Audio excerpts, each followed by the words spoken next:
Hello guys, कैसे हैं आप सभी लोग। आशा है आप सभी लोग बहुत ही बेहतर होंगे। आप लोगों की तैयारी भी बहुत ही बेहतर तरीके से चल रही होगी। जैसा कि हमने देखा था आर्टिफिशियल इंटेलिजेंस से संबंधित क्वेश्चन, अब देखेंगे हम रोबोटिक्स से संबंधित क्वेश्चन। हम कर रहे हैं यूनिट 9, है ना। हम कर रहे हैं यूनिट 9। एमसीएस क्लास में आपका स्वागत है। एमसीएस क्लास में आपका स्वागत है ना। रोबोटिक्स से संबंधित इंपॉर्टेंट एमसीक्यूज को देखने वाले हैं हम लोग। चलिए देखते हैं। मोटिवेशनल थॉट है आज का मोटिवेशनल थॉट है, कुछ बड़ा करने जा रहे हो तो जल्दी हार मत मानना, क्योंकि शुरुआत हमेशा सबसे कठिन होती है।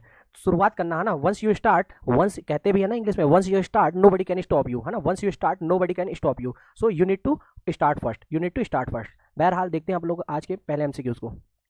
आपको बताना है रोबोट शब्द का सर्वप्रथम प्रयोग किसने किया था, है ना। रोबोट शब्द का सर्वप्रथम प्रयोग किसने किया था? Joseph Capek, John McCarthy, Charles Babbage या कॉरेल कॉपेक बताइए किसने किया था।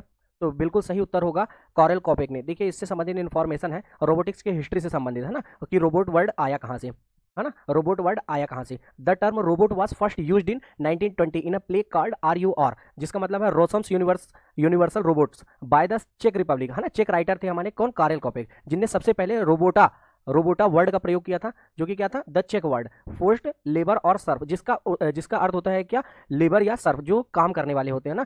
ये इसलिए कहते हैं रोबोट को क्या कहते हैं? बंधुआ मजदूर, है ना। बंधुआ मजदूर या गुलाम, है ना। तो सबसे पहले रोबोट जो वर्ड था किसने दिया था? कॉरेल कॉपेक। बहरहाल लेकिन प्रयोग किसने किया था? तो जोसेफ कॉपेक, जो इनके भाई थे, है ना। जोसेफ कॉपेक ने सबसे पहले प्रयोग करना स्टार्ट किया, लेकिन वर्ड किसने दिया था? Word given by Karel Capek. चलिए, निम्नलिखित में से कौन सा रोबोटिक उपकरण डीआरडीओ द्वारा निर्मित है? ऑरा, बिग डॉग, आशिमो या इनमें से कोई नहीं? बताइए भैया। ऑरा, ऑरा रोबोट का चित्र भी बना हुआ है आपके सामने। ऑरा किसने बनाया था? डीआरडीओ ने बनाया था, ठीक है ना। एक और रोबोट है जो कि डीआरडीओ ने बनाया था, सेवक नामक, है ना। सेवक नामक रोबोट। और दक्ष नामक रोबोट जो कि यूएई है ना, अनमैन्ड एरियल व्हीकल है ना, जो कि बम वगैरह का पता लगाता है ना। किसने बनाया था? डीआरडीओ ने बनाया था, ठीक है भैया। आपको बताना है भारत में प्रथम रोबोटिक सर्जरी किस वर्ष हुई थी? भारत में प्रथम रोबोटिक सर्जरी किस वर्ष हुई थी, है ना। भारत में प्रथम रोबोटिक सर्जरी किस वर्ष हुई थी? 2012, 2008, 2010 या 2014? तो 2010 में, है ना। 2010 में सबसे पहले रोबोटिक सर्जरी हुई भारत में। और उसके बाद बात की जाए विश्व में सबसे पहले ब्रिटेन में हुई थी, है ना। विश्व में अगर बात कर ली जाए तो रोबोटिक सर्जरी किस में हुई थी? ब्रिटेन में हुई थी, ठीक है ना।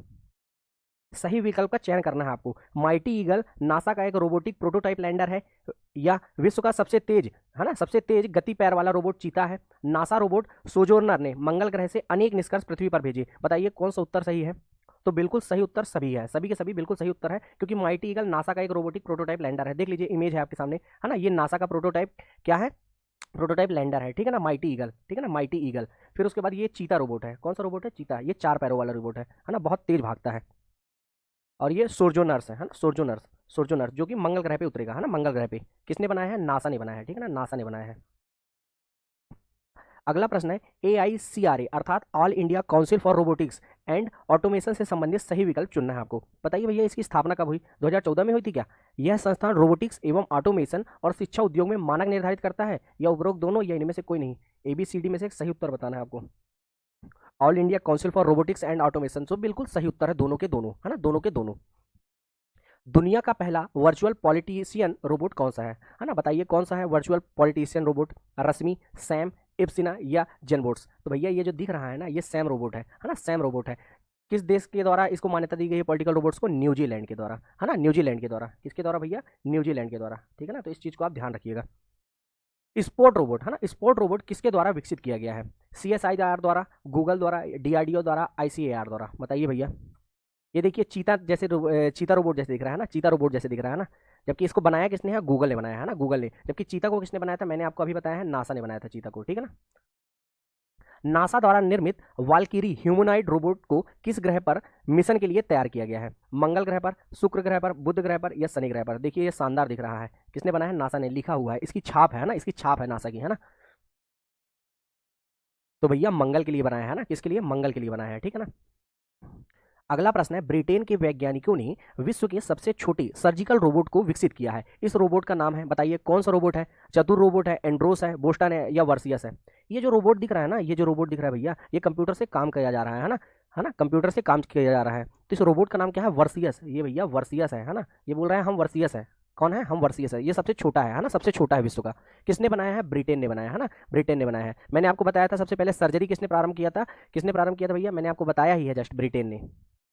चलिए, वह रोबोट जो वर्तमान मानव क्षमताओं को बढ़ाता है या उन क्षमताओं को प्रतिस्थापित करता है जिन्हें मानव ने खो दिया है, क्या कहलाते हैं? संवर्धित robot, automation robot, autonomous robot या इनमें से कोई नहीं? बताइए कौन से रोबोट कहलाते हैं? तो बिल्कुल वे संवर्धित रोबोट कहलाते हैं। कैसे रोबोट कहलाते हैं? संवर्धित रोबोट कहलाते हैं। आपको बताना है कौन सा रोबोट ऑर्निथेप्टर रोबोट का उदाहरण है ना? डेल फ्लाई, स्मॉलनेट प्रोजेक्ट या स्मार्ट बर्ड या उपरोक्त सभी। जिस प्रकार से ये उड़ रहा है आप शायद समझ जाएंगे, अब आप शायद समझ जाएंगे। तो ऑर्निथेप्टर रोबोट अर्थात उपरोक्त सभी उत्तर होगा इसका। क्या होगा? उपरोक्त सभी। चलिए बताइए, विश्व रोबोट सम्मेलन 2020 का आयोजन कहाँ किया गया? बताइए कहाँ किया गया? फुकुशिमा जापान, बीजिंग या न्यूयॉर्क या पेरिस?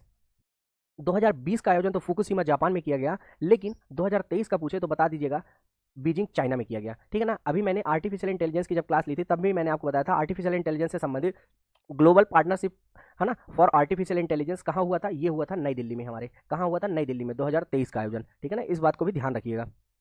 ये लिखा हुआ है उससे संबंधित जानकारी जो आपको किसमें?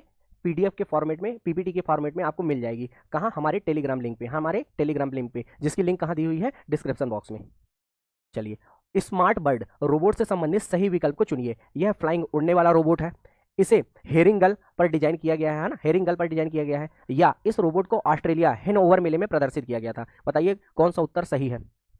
तो बिल्कुल सभी के सभी उत्तर बिल्कुल सही है ना? स्मार्ट बर्ड के बारे में यह उड़ने वाला है। ठीक है ना?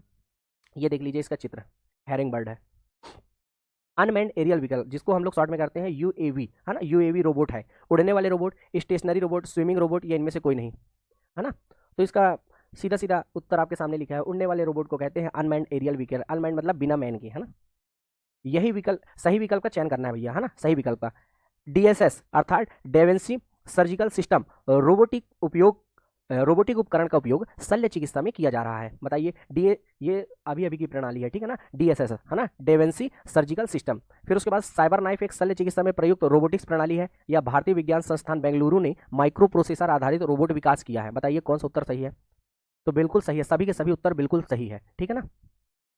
अगला प्रश्न है, स्पाइडर नॉट एक मकड़ी रोबोट है, यह किसके द्वारा डिजाइन किया गया है? बताइए स्पाइडर नॉट। देख लीजिए इस प्रकार से इसकी आकृति दिखती है स्पाइडर नॉट की, है ना? एक मकड़ी की तरह आकृति दिखती है, एक मकड़ी की तरह, है ना? मकड़ी के जैसे पैर होते हैं। तो इसको किसने विकसित किया है? नासा ने, है ना?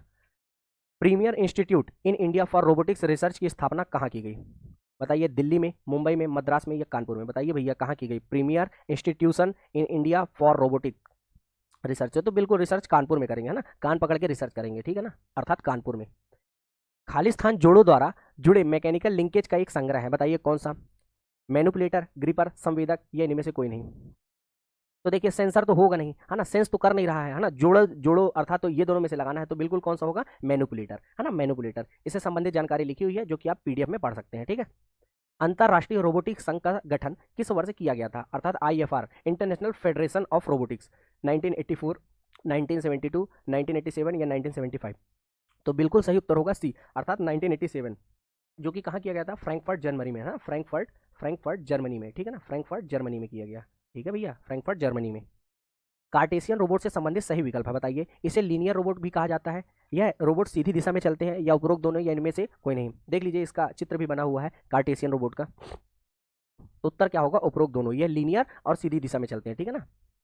प्रथम रोबोट जो 360 डिग्री, है ना, 360 घूमने में सक्षम था वह है कोरोमेट, फ्यूमुलस, डेंटेटू या जेनबोट्स?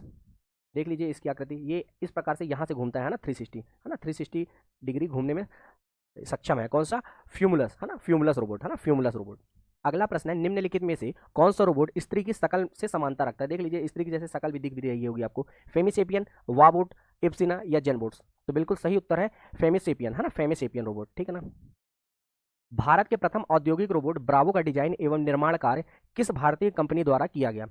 TAL मैन्युफैक्चरिंग सॉल्यूशन, है ना? या अशोक लेलैंड या बजाज ऑटो या इनमें से कोई नहीं? तो बताइए भैया ब्रावो का आविष्कार किसने किया, है ना? किसने बनाया था? TAL मैन्युफैक्चरिंग सॉल्यूशन ने। अगला प्रश्न है, भारतीय रोबोटिक समुदाय की स्थापना कब की गई? रोबोटिक सोसाइटी ऑफ इंडिया 6 मई 2010 या 10 जुलाई 2011 या 18 फरवरी 2008 या 22 मार्च 2004? तो बिल्कुल सही उत्तर होगा 10 जुलाई 2011 को रोबोटिक सोसाइटी ऑफ इंडिया की स्थापना की गई। अगला प्रश्न है, देश की प्रथम रोबोटिक कंट्रोल वेधशाला कहाँ स्थापित की गई? बताइए रायसेन में, छिंदवाड़ा में, उज्जैन में या जबलपुर में? तो भैया 7 पुरियों में से एक है, अर्थात 7 मोक्षदायक स्थान में से एक है, जिसे कहते हैं उज्जैन, है ना? महाकाल की नगरी उज्जैन में रोबोटिक्स कंट्रोल वेधशाला स्थापित की गई है। ठीक है ना? अगला प्रश्न है, निम्नलिखित में से किसे लीनियर रोबोट भी कहा जाता है? स्फेरिकल रोबोट को, कार्टेशियन रोबोट को, स्कैरा रोबोट को, या इनमें से कोई नहीं? देखिए जस्ट पिछले क्वेश्चन में अपन ने देखा था, है ना, सीधी रेखा में चलते हैं, है ना, सीधी रेखा में, और लीनियर रोबोट अर्थात कार्टेशियन रोबोट के एग्जाम्पल है ये, है ना, कार्टेशियन रोबोट। स्कैरा रोबोट क्या होते हैं? जब बहुत सारे रोबोट को लाइन बाई लाइन जोड़ के बनाया जाता है तो उसे स्कैरा रोबोट कहते हैं, SCARA। चलिए आप लोगों के लिए होमवर्क है, रोबोटिक्स की सेकंड क्लास होगी, तब तक मैं आप कमेंट करके बताइएगा स्कैरा का फुल फॉर्म क्या है, ठीक है ना, ठीक है, फुल फॉर्म बताइएगा स्कैरा का। तो इतने अधिक समय तक मुझे ध्यान से सुनने के लिए आप लोगों का सारा धन्यवाद, है ना, थैंकिंग योर्स, थैंकिंग योर्स। मिलते हैं नेक्स्ट क्लास में, है ना, रोबोटिक्स की सेकंड क्लास में मिलते हैं, ठीक है। हेलो दोस्तों, कैसे हो आप सभी लोग? आशा है आप सभी लोग बहुत ही बेहतर होंगे, आप लोगों की तैयारी भी बहुत ही बेहतर तरीके से चल रही होगी। ऐसी मैं आशाएं करता हूं आप सभी से, ऐसी मैं आशाएं करता हूं आप सभी से, आप सभी बेहतर होंगे, आप लोगों की तैयारी भी बहुत ही बेहतर तरीके से चल रही होगी।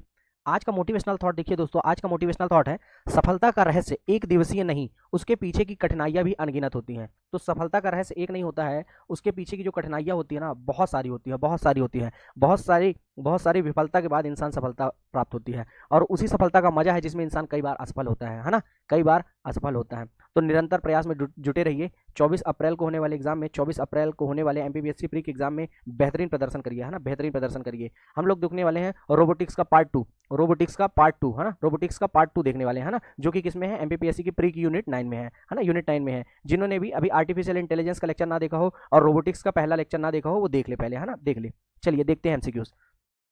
पहला प्रश्न है जो कि एमपीपीएससी 2020 में ऑलरेडी आ चुका है ना, 2020 में ऑलरेडी आ चुका है। किसमें आ चुका है? एमपीपीएससी 2020 में, है ना, एमपीपीएससी 2020 में आ चुका है। रोबोटिक्स के संदर्भ में पूमा क्या है?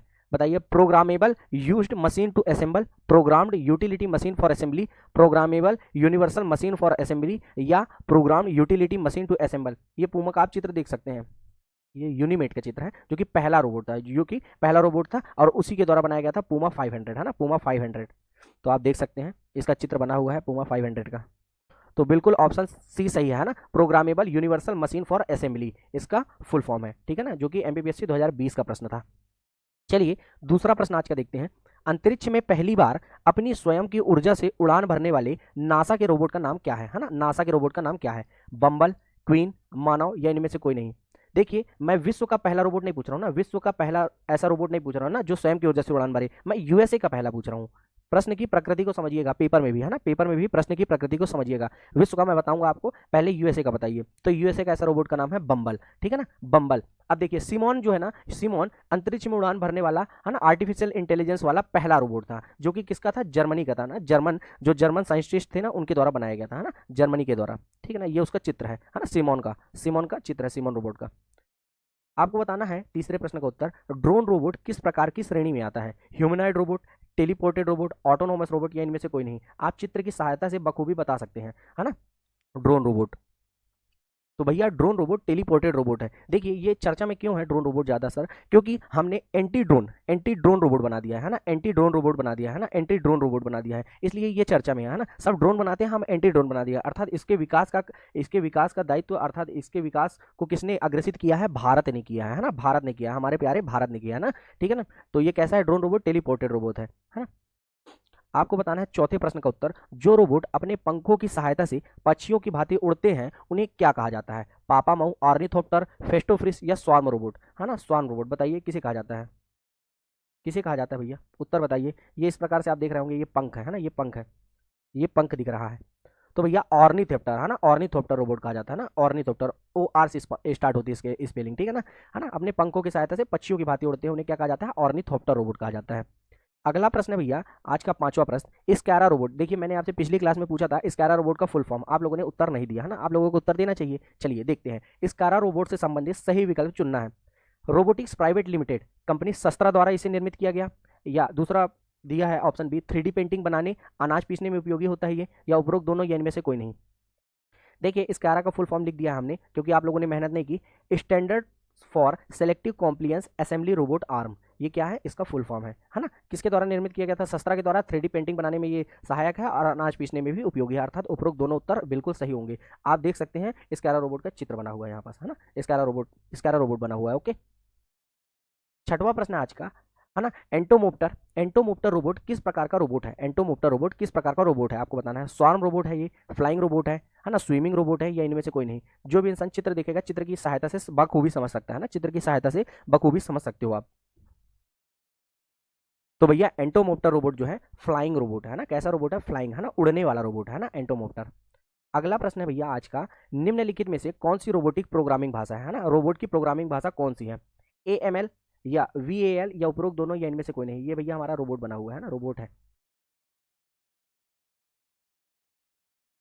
तो भैया उपरोक्त दोनों है ना, AML और VML दोनों क्या है, रोबोटिक प्रोग्रामिंग लैंग्वेज है ना, रोबोटिक प्रोग्रामिंग लैंग्वेज है, ठीक है। अगला प्रश्न है आज का 8वां प्रश्न है, निम्नलिखित में से कौन सा रोबोट का ज्यामितीय विन्यास है, ध्रुवीय विन्यास, बेलनाकार विन्यास, उपरोक्त दोनों या इनमें से कोई नहीं, बताइए।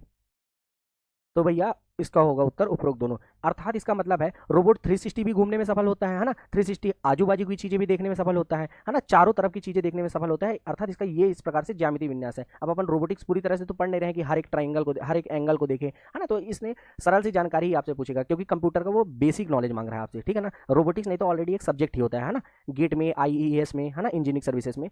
बहरहाल आपको वो सब नहीं देखना है ना, रोबोट का क्या देखना है, जनरल नॉलेज देखना है। अगला प्रश्न आज का 9वां प्रश्न है, ड्रोन भीम का निर्माण किसके द्वारा किया गया, IIT Kharagpur, IIT Bombay, IIT Kanpur या इनमें से कोई नहीं, बताइए भैया। तो बताइए भैया, ये भीम है ना, भीम है ना, भारत का पहला ड्रोन है ना, भारत का पहला ड्रोन है ये, भारत का पहला ड्रोन है ना, भारत का पहला ड्रोन है जिसका निर्माण IIT खड़गपुर के द्वारा किया गया, IIT खड़गपुर के द्वारा। आज का 10वां प्रश्न है कि निको रोबोट का निर्माण किस विश्वविद्यालय के शोधकर्ताओं द्वारा किया गया है ना, निको रोबोट ये बना हुआ है, Nico robot, Cambridge University, Yale University, उपरोक्त दोनों या इनमें से कोई नहीं। तो निको रोबोट का निर्माण येल यूनिवर्सिटी के द्वारा किया गया है ना, येल ने किया है निको रोबोट का निर्माण। अगला प्रश्न है कि दुनिया का पहला सजीव रोबोट है ना, सजीव रोबोट अफ्रीकी मेढक की कोशिकाओं से किस देश द्वारा बनाया गया, बताइए भैया। ब्रिटेन द्वारा, भारत द्वारा या संयुक्त राज्य अमेरिका द्वारा, USA है ना, या जापान द्वारा, बताइए भैया। तो भैया USA द्वारा बनाया गया है ना, संयुक्त राज्य अमेरिका के द्वारा सजीव रोबोट, जिसका नाम क्या था, जेनोबोट्स, जिसका नाम क्या था, जेनोबोट्स था, है ना, पहला रोबोट था जिसका नाम क्या था भैया, जेनोबोट्स था। अगला प्रश्न देखते हैं, रोबोट प्रोग्रामिंग भाषा VAL का पूर्ण रूप क्या है, VAL का पूर्ण रूप क्या है, versatile alternative language, versatile algorithmic language, versatile algebra language या इनमें से कोई नहीं, है ना। AML भी लिखा था ना, अ मैन्युफैक्चरिंग लैंग्वेज है, AML का फुल फॉर्म है अ मैन्युफैक्चरिंग लैंग्वेज, जबकि VAL का है वर्सटाइल एल्गोरिथमिक लैंग्वेज, है ना, वर्सटाइल एल्गोरिथमिक लैंग्वेज।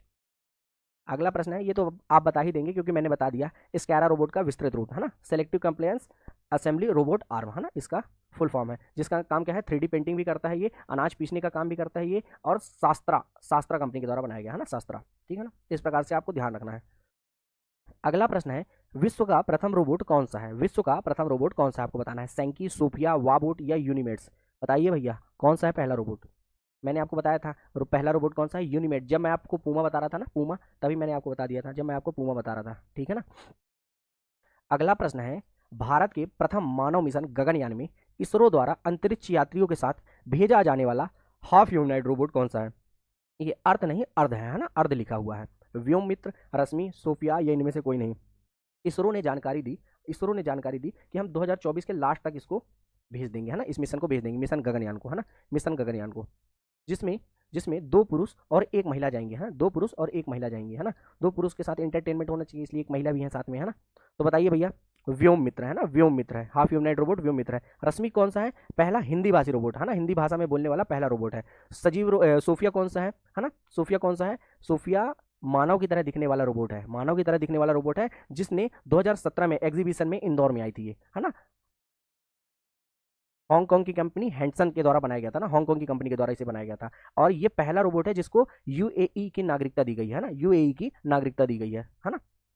अगले प्रश्न की ओर चलते हैं, 16वां प्रश्न, निम्नलिखित में से किसने रोबोटिक्स के नियम सर्वप्रथम प्रतिपादित किए थे, John McCarthy, Joseph Capek, Isaac Asimov या इनमें से कोई नहीं। टेलीग्राम की लिंक हमारे चैनल के आप डिस्क्रिप्शन में देख सकते हैं, जहां से आपको आज की क्लास की PDF मिल जाएगी, जहां से आपको आज की क्लास की PDF मिल जाएगी, ठीक है ना भैया, आज की क्लास की PDF मिल जाएगी आपको।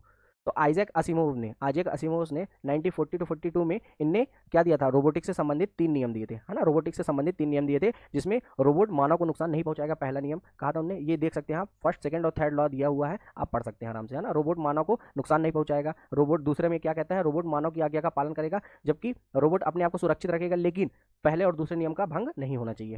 इस प्रकार से ये 3 नियम दिए थे आइजैक असिमोव ने।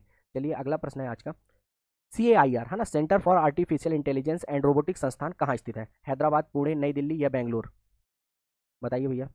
CAIR कहाँ स्थित है? Centre for artificial intelligence and robotics. तो बिल्कुल भैया बेंगलुरु में स्थित है ना, बेंगलुरु, कर्नाटक के बेंगलुरु में स्थित है ना, कर्नाटक के बेंगलुरु में स्थित है ना, जिसे भारत की क्या कहा जाता है? सिलिकॉन वैली कहा जाता है ना, सिलिकॉन वैली कहा जाता है, ठीक है ना।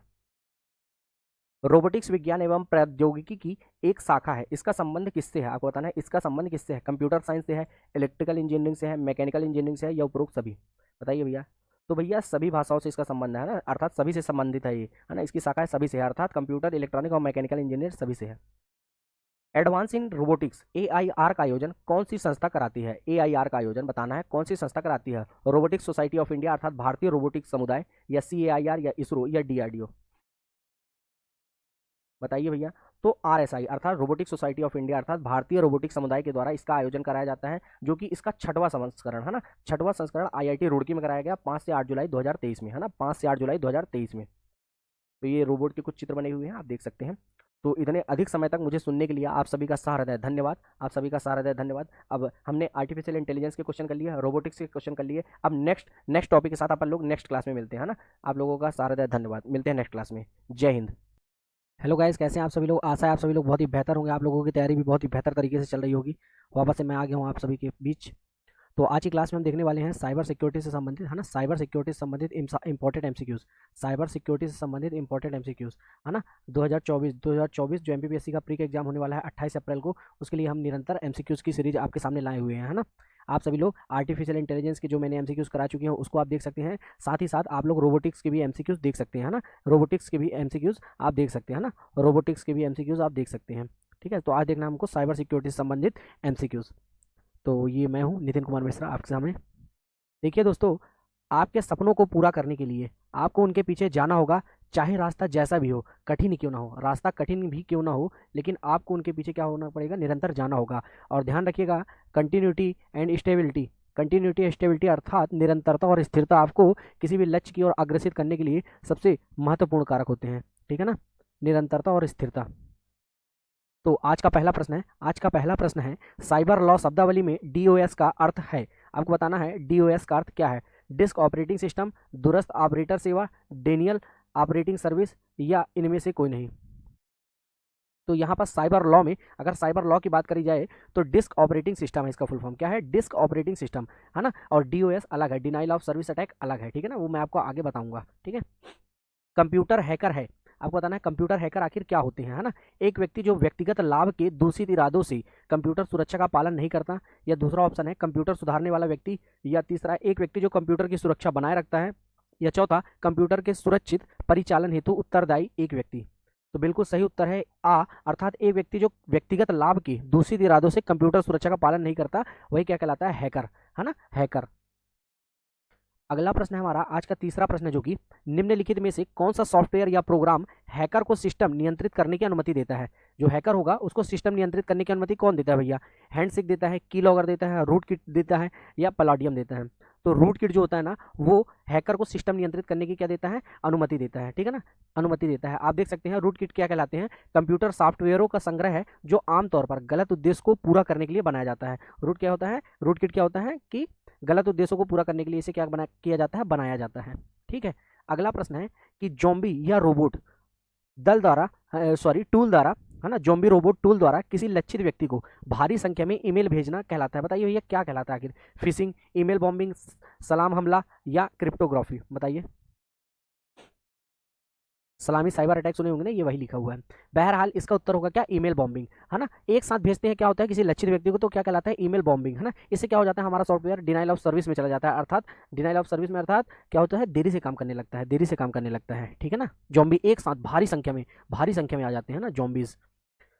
ज्ञात सॉफ्टवेयर बग अर्थात त्रुटि को रिपेयर करने के लिए इंटरनेट पर सामान्यतः बिना प्रभार के मिलने वाला सॉफ्टवेयर है ना। बिना प्रभार के मिलने वाला सॉफ्टवेयर क्या कहलाता है भैया? पैच, क्रोजर, हैंडशेक, या पलाडियम? तो देखिए मैंने ऑलरेडी लिखा हुआ है पैच मैनेजमेंट, है ना, पैच मैनेजमेंट अर्थात पैच होता है, क्या मिलता है हमें? पैच मिलता है। और देखिए कंप्यूटर के सॉफ्टवेयर में अगर त्रुटि आ गई तो उसे बग करते हैं, और बग को ठीक करने की प्रक्रिया को अपन क्या कहते हैं? डीबग, है ना, डीबग, है ना। बग मतलब खराब हो गया, त्रुटि आ गई, और डीबग मतलब त्रुटि को दूर करना, ठीक है। अगला प्रश्न है कि ब्लॉकचेन तकनीक से संबंधित सही विकल्प चुनना है। ब्लॉकचेन डाटा ब्लॉकों की एक श्रृंखला होती है, भारत में तेलंगाना और आंध्र प्रदेश में पायलट परियोजना के रूप में प्रारंभ की गई बिटकॉइन नेटवर्क ब्लॉकचेन तकनीक का उदाहरण है या उपरोक्त सभी? तो बिल्कुल सभी के सभी उत्तर क्या है, सही है ना, ब्लॉकचेन तकनीक है ना। इसमें क्या होता है, वैसे ब्लॉक के माध्यम से जाता है। कैसे? ब्लॉक के माध्यम से मैसेज जाता है। इसका चित्र भी होगा जहाँ तक, ये है चित्र, हाँ ये देखिए, ब्लॉक के माध्यम से यहाँ अगर मैसेज भेजना तो सबके पास कैसे जाएगा, ब्लॉक, और एक जगह जाके एकत्रित हो जाएगा। इसमें लिखा है अ डिजिटल डाटाबेस और ledger that is distributed among the nodes of a peer to peer network. देखिए सभी एक दूसरे से कैसे जुड़े हुए हैं, पीयर टू पीयर नेटवर्क में जुड़े हुए हैं, है ना। अगला प्रश्न है आज का, अपन देखते हैं कि वह कौन सा सॉफ्टवेयर है जिसको कंप्यूटर में इंस्टॉल कर देने पर ऐसे कार्यक्रम जो बच्चों की मानसिकता पर बुरा प्रभाव डालते हैं, है ना, वे इंटरनेट पर नहीं आएंगे। जो बच्चों की मानसिकता पर गलत प्रभाव डालते हैं ना भैया, ऐसे नहीं आएंगे। तो हमें क्या क्या ऐसा इंस्टॉल कर दें, बताइए? स्मार्ट डॉक को, क्रूजर को, हैंडसेक को, या सभी को? बताइए, ये सभी को कर दें क्या? नहीं, तो क्रूजर, है ना, क्रूजर को अगर इंस्टॉल कर देते हैं तो बच्चों की मानसिकता पर बुरा प्रभाव डालने वाले जो भी कार्यक्रम होंगे ना, वो नहीं आएंगे, है ना, नहीं आएंगे। इससे बच्चों पे क्या होगा, बुरा असर नहीं पड़ेगा।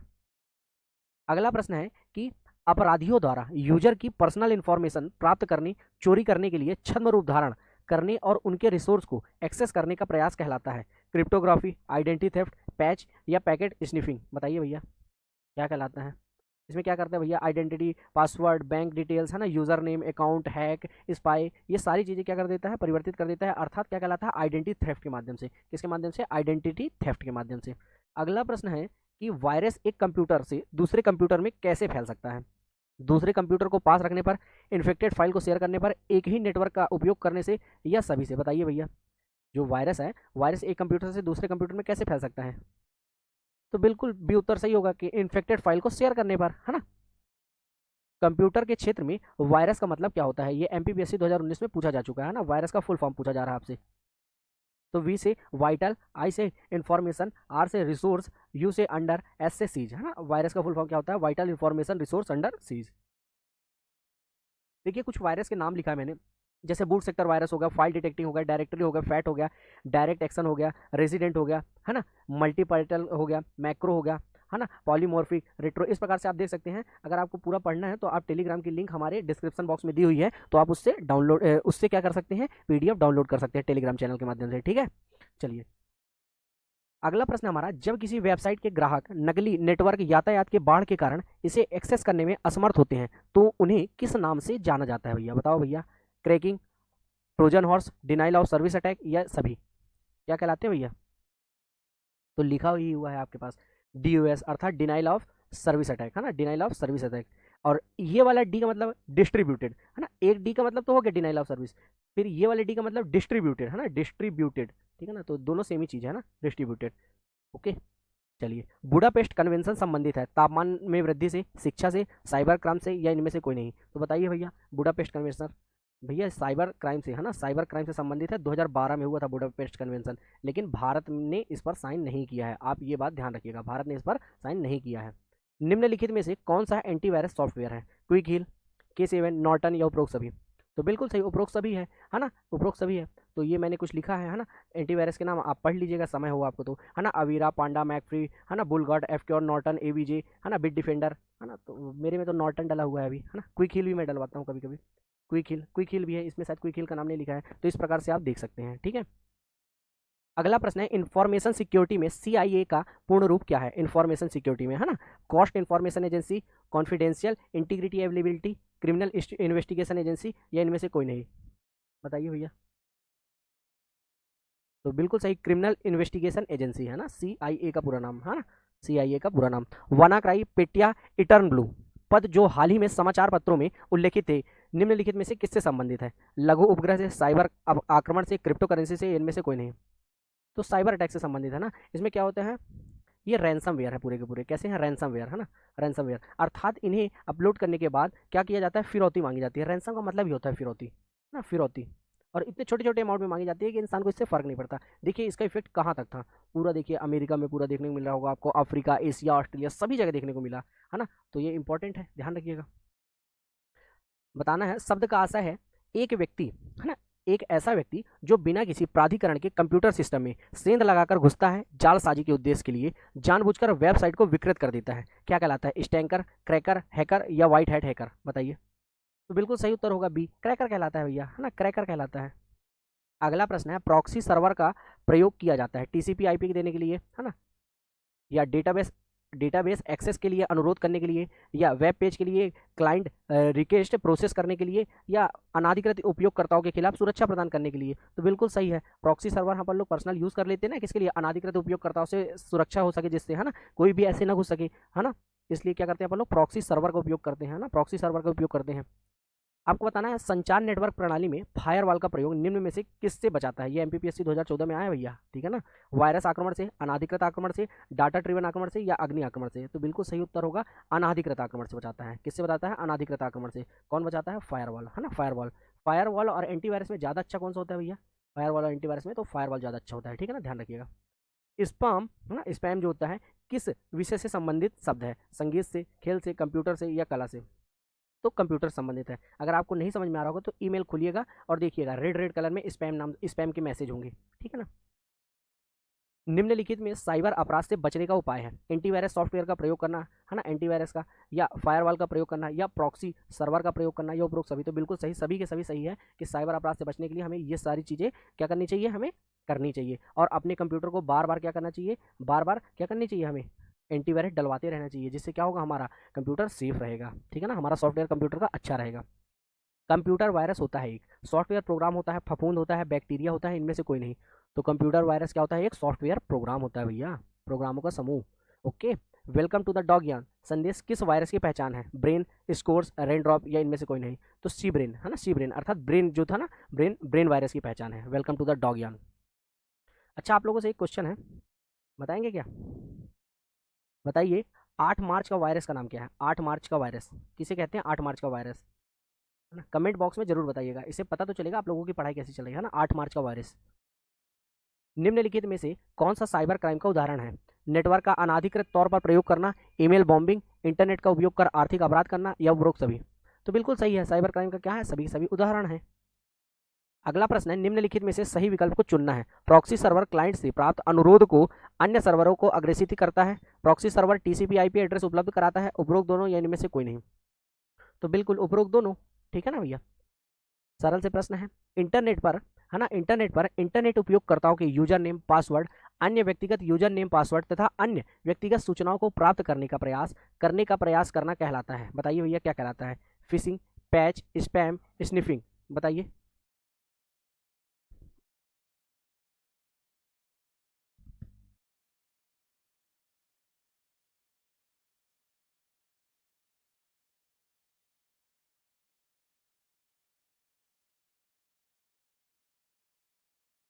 तो भैया क्या कहलाता है, फिशिंग कहलाता है ना, फिशिंग कहलाता है ना, फिशिंग कहलाता है, ठीक है ना। ओके, आगे चलते हैं नेक्स्ट प्रश्न पे। वह कंप्यूटर वायरस जो स्वयं को किसी दूसरे कंप्यूटर प्रोग्राम से जोड़ता है कहलाता है access control, Trojan horse, worm, या क्रैकर। तो ट्रोजन हॉर्स कहलाता है ना, क्या कहलाता है, ट्रोजन हॉर्स। देखिए, साइबर सिक्योरिटी के क्वेश्चन आप लोग बहुत ही अच्छे से करिएगा।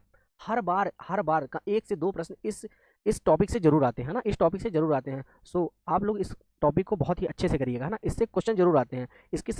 इसकी एक क्लास मैं लूँगा इसके शब्दावली की, है ना, पूरे के पूरे हैकर आपको बताऊंगा, पूरे के पूरे वायरस बताऊंगा, है ना, एक साथ ही पूरी स्लाइड में बताऊंगा, है ना। फिर वो थोड़ा सा डिस्क्रिप्शन की रहेगी, लेकिन 10 मिनट की रहेगी ओनली क्लास। चलिए, आपको बताना है निम्नलिखित में से कौन सा उपकरण सिस्टम पर दबाए गए प्रत्येक कुंजी को लॉग या रिकॉर्ड करता है। की लॉगर, रूट किट, भेद्यता स्कैनर, या इनमें से कोई नहीं। तो क्या कहलाता है भैया, की लॉगर, है ना, जो भी अपन डालते जाएंगे वो की लॉगर में क्या होता जाएगा, सेव होता जाएगा, है ना, क्या होता जाएगा, सेव होता जाएगा। तो इतने अधिक समय तक आप लोगों का ध्यान से सुनने के लिए आप लोगों का सारा धन्यवाद। जुड़े रहिए एमसीएस क्लासेस के साथ, और आपको निरंतर एमसीक्यूज मिलते जाएंगे, है ना, एमसीक्यूज मिलते जाएंगे। मैं ऑलरेडी यूनिट 9 के एमसीक्यूज करा रहा हूँ, इसमें हमें आपको क्या करा रही है, यूनिट 10 के एमसीक्यूज करा रही हैं, और यूनिट 8 के आपको शॉर्ट्स में वीडियो मिलते ही जा रहे हैं दीक्षा मैम के द्वारा, है ना। तो आपको बाकी भी वीडियोज़ मिलते रहेंगे समय समय पर। जय हिंद, जय भारत। हेलो गाइस, कैसे हैं आप सभी लोग। आशा है आप सभी लोग बहुत ही बेहतर होंगे, आप लोगों की तैयारी भी बहुत ही बेहतर तरीके से चल रही होगी, है ना। आज हम लोग देखने वाले हैं साइबर सिक्योरिटी का पार्ट 2, है ना, साइबर सिक्योरिटी का पार्ट 2 देखने वाले हैं दोस्तों।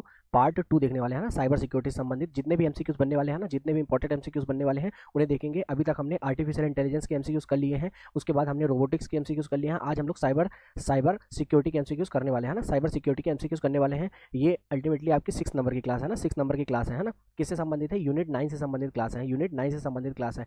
आज का मोटिवेशनल थॉट है दोस्तों कि कोई अगर आपके रास्ते में गड्ढा खोदे तो परेशान मत होना, क्योंकि ये वही लोग हैं जो आपको छलांग लगाना सिखाएंगे। तो बिल्कुल आप परेशान मत होइएगा, अटकलें आती रहेंगी, लेकिन आप लक्ष्य की ओर अग्रसर रहिएगा, है ना, आप लक्ष्य की ओर अग्रसर रहिएगा, अटकलें तो आती जाती रहेंगी, है ना। ये देख सकते हैं आप, बुद्ध अपनी ध्यान मुद्रा में है। ठीक है, मैं नितिन कुमार मिश्रा आपका एमसीएस क्लास में स्वागत करता हूँ ना, एमसीएस क्लास में आपका स्वागत करता हूँ। चलिए, तो आज का पहला और इंपॉर्टेंट प्रश्न है दोस्तों, क्योंकि एमपीपीएससी प्री में 2019 में आ चुका है। आपको बताना है किस अधिनियम के तहत सर्टिन सर्टिन अर्थात कंप्यूटर इमरजेंसी रिस्पॉन्स टीम, देखिए सर्टिन का फुल फॉर्म भी पूछा जा सकता है ना, सर्टिन इन मतलब इंडिया होता है, कंप्यूटर इमरजेंसी रिस्पॉन्स टीम का गठन कब हुआ था, है ना, किस अधिनियम के तहत, तो बताना है आईटी एक्ट 2000 या आईटी एक्ट 2008, उपरोक्त दोनों या इनमें से कोई नहीं। तो बताइए भैया किसके तहत हुआ था सर्टिन का गठन, तो बिल्कुल सही उत्तर होगा आ, सर्टिन का गठन सूचना प्रौद्योगिकी अधिनियम 2000 के तहत 2004 में इसका गठन हुआ था। ठीक है ना दोस्तों, कब इसका गठन हुआ था, 2004 में, है ना। एक्ट कौन सा था, एक्ट था हमारा 2000 का। दूसरा प्रश्न आज का, निम्नलिखित में से किसे फ्लो कंट्रोल के नाम से जाना जाता है, हैंडसेक को, स्मार्ट डॉक को, क्रूजर को, या पलाडियम को, बताइए भैया किसमें किसको, है ना, फ्लो कंट्रोल के नाम से जाना जाता है। तो हैंडसेक को अपन फ्लो कंट्रोल के नाम से जानते हैं, है ना, हैंडसेक को किसके नाम से जानते हैं भैया, फ्लो कंट्रोल के नाम से जानते हैं।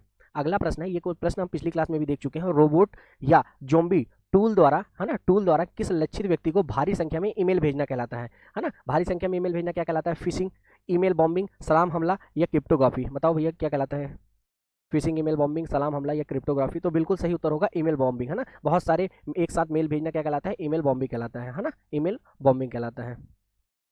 देखो भैया फिशिंग भी क्या होता है, लोगों को बार बार अनावश्यक अनावश्यक कॉल मैसेज करना फिशिंग कहलाता है ना, कॉल करना फिशिंग कहलाता है ना, मैसेज भेजना। फिर स्मिशिंग, फिशिंग से संबंधित है स्मिशिंग, है ना, स्मिशिंग भैया, स्मिशिंग क्या कहलाता है, एसएमएस के जरिए किसी को स्पैम भेजना अर्थात अनावांछित मेल भेजना कहलाता है स्मिशिंग, है ना।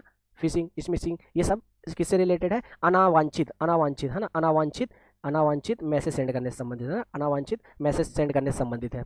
चलिए अगला प्रश्न है, राजनीतिक एजेंडा या सामाजिक परिवर्तन को बढ़ावा देने के लिए हैकिंग का उपयोग किया जाता है, किस हैकिंग का उपयोग किया जाता है, हैक्टिविस्ट, फ्रीकर, विसल ब्लोवर, या इनमें से कोई नहीं। तो बिल्कुल भैया हैक्टिविस्ट जो होते हैं ना, हैक्टिविस्ट ये राजनीतिक एजेंडा या सामाजिक परिवर्तन को बढ़ावा देने के लिए हैकिंग का उपयोग करते हैं। अभी जितने प्रकार के हैक्टिविस्ट होते हैं अपन देखते हैं आगे, है ना, कितने प्रकार के होते हैं। वायरस शब्द का सर्वप्रथम प्रयोग किसने किया था, बताइए भैया, वाटसन ने किया था, फ्रेड कोहेन ने किया था, माइकल एंजेलो ने किया था, या क्रीपर किया था, बताइए भैया। तो भैया फ्रेड कोहेन ने किया था, फ्रेड कोहेन ने सबसे पहले वायरस का प्रयोग किया था। वायरस का फुल फॉर्म पिछली क्लास में अपन ने देखा था, बहुत सारे एग्जाम्स में वायरस का फुल फॉर्म पूछा जा चुका है, vital information resource under seize, ठीक है ना, ये वायरस का फुल फॉर्म है, आप लोग ध्यान रखिएगा, है ना, कभी भी पीएससी में भी पूछा जा सकता है। माइकल एंजेलो क्या है, एक प्रकार का वायरस है, माइकल एंजेलो एक प्रकार का वायरस है, जिसे क्या कहते हैं, 6 मार्च का वायरस कहते हैं, है ना, 6 मार्च का वायरस कहते हैं, ठीक है ना। निम्नलिखित में से किस श्रेणी के हैकर को एथिकल हैकर के रूप में जाना जाता है, अभी अपन लोग हैकर के पूरे प्रकार देख लेंगे, ब्लैक हैट हैकर को, ब्लू हैट हैकर को, ग्रे हैट हैकर को, या व्हाइट हैट हैकर को, बताइए भैया किसे एथिकल हैकर के रूप में जानते हैं अपन लोग। तो बिल्कुल सही उत्तर होगा, व्हाइट हैट हैकर को अपन एथिकल हैकर के रूप में जानते हैं। देखिए विभिन्न प्रकार के हैकर्स, देखिए ब्लैक हैट हैकर्स जो क्रिमिनल, है ना, जो अपराध संबंधित कार्य करते हैं ना, अपराध संबंधित आपराधिक कार्य करते हैं, उन्हें रेड हैट हैकर कहते हैं। ये क्या होते हैं, अपने इस कार्य में क्या होते हैं, मजे हुए होते हैं ना, अपने कार्य में मजे हुए होते हैं। जबकि व्हाइट हैट हैकर्स ऑथोराइज किया जाता है इन्हें, और जबकि ये क्या होते हैं, एथिकली कार्य करते हैं ना, एथिकली कार्य करते हैं अर्थात नैतिक कार्य करते हैं ना, नैतिक कार्य अच्छे कार्य के लिए बनाए जाते हैं एथिकल हैकर। जबकि ग्रे हैट हैकर ये तो अभी हैकिंग की दुनिया के जस्ट फन के लिए, है ना, सीख रहे होते हैं, है ना, सीख रहे होते हैं, है ना, ये भी सीखते हैं, और ग्रीन भी सीखते हैं, ग्रीन भी हैकर क्या होते हैं, ट्रेनिंग में लेते हैं अर्थात सीखते हैं। जबकि ग्रे क्या करते हैं, ग्रे और ग्रीन में ये डिफरेंस है, ये तो सीखते हैं, ये भी सीखते हैं, लेकिन ये फन के लिए सीखते हैं, ठीक है ना, ये फन के लिए सीखते हैं। ब्लू हैट हैकर ये ऑथराइज्ड हैकर होते हैं, सॉफ्टवेयर हैकर्स, ये ऑथराइज मतलब किसी कंपनी के द्वारा इनको ऑथराइज किया जाता है ब्लू हैट हैकर्स को। जबकि रेड हैट हैकर्स क्या होते हैं, गवर्नमेंट हायर हैकर्स होते हैं। रेड हैट क्या होते हैं, गवर्नमेंट इनको ऑथराइज करती है, ठीक है ना, गवर्नमेंट इनको ऑथराइज करती है। और बोला जाए तो सबसे बेकार कौन से होते हैं, या आपराधिक कार्य में लिप्त, तो ब्लैक हैट हैकर, ठीक है ना, और सबसे अच्छे बोला जाए तो व्हाइट हैट हैकर्स।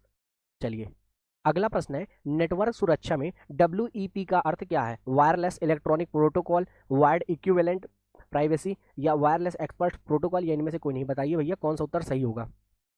तो बिल्कुल सही उत्तर होगा वायर्ड इक्विवेलेंट प्राइवेसी, ठीक है ना, डब्ल्यू का फुल फॉर्म। देखिए अगर आप यूनिट 9 कर रहे हैं तो आपको ना जो शॉर्ट फॉर्म लिखे रहते हैं ना उनके फुल फॉर्म याद करने पड़ेंगे, है ना, क्योंकि एक ना एक आता है, एक ना एक फुल फॉर्म के लिए आता ही है। चलिए निम्नलिखित में से कौन सा वायरस प्राय फ्लॉपी डिस्क ड्राइव में रह गए फ्लॉपी डिस्क से आता है, बताइए भैया कौन सा फ्लॉपी डिस्क से आता है, script, Trojan horse, boot sector virus, या लॉजिक बॉम्ब।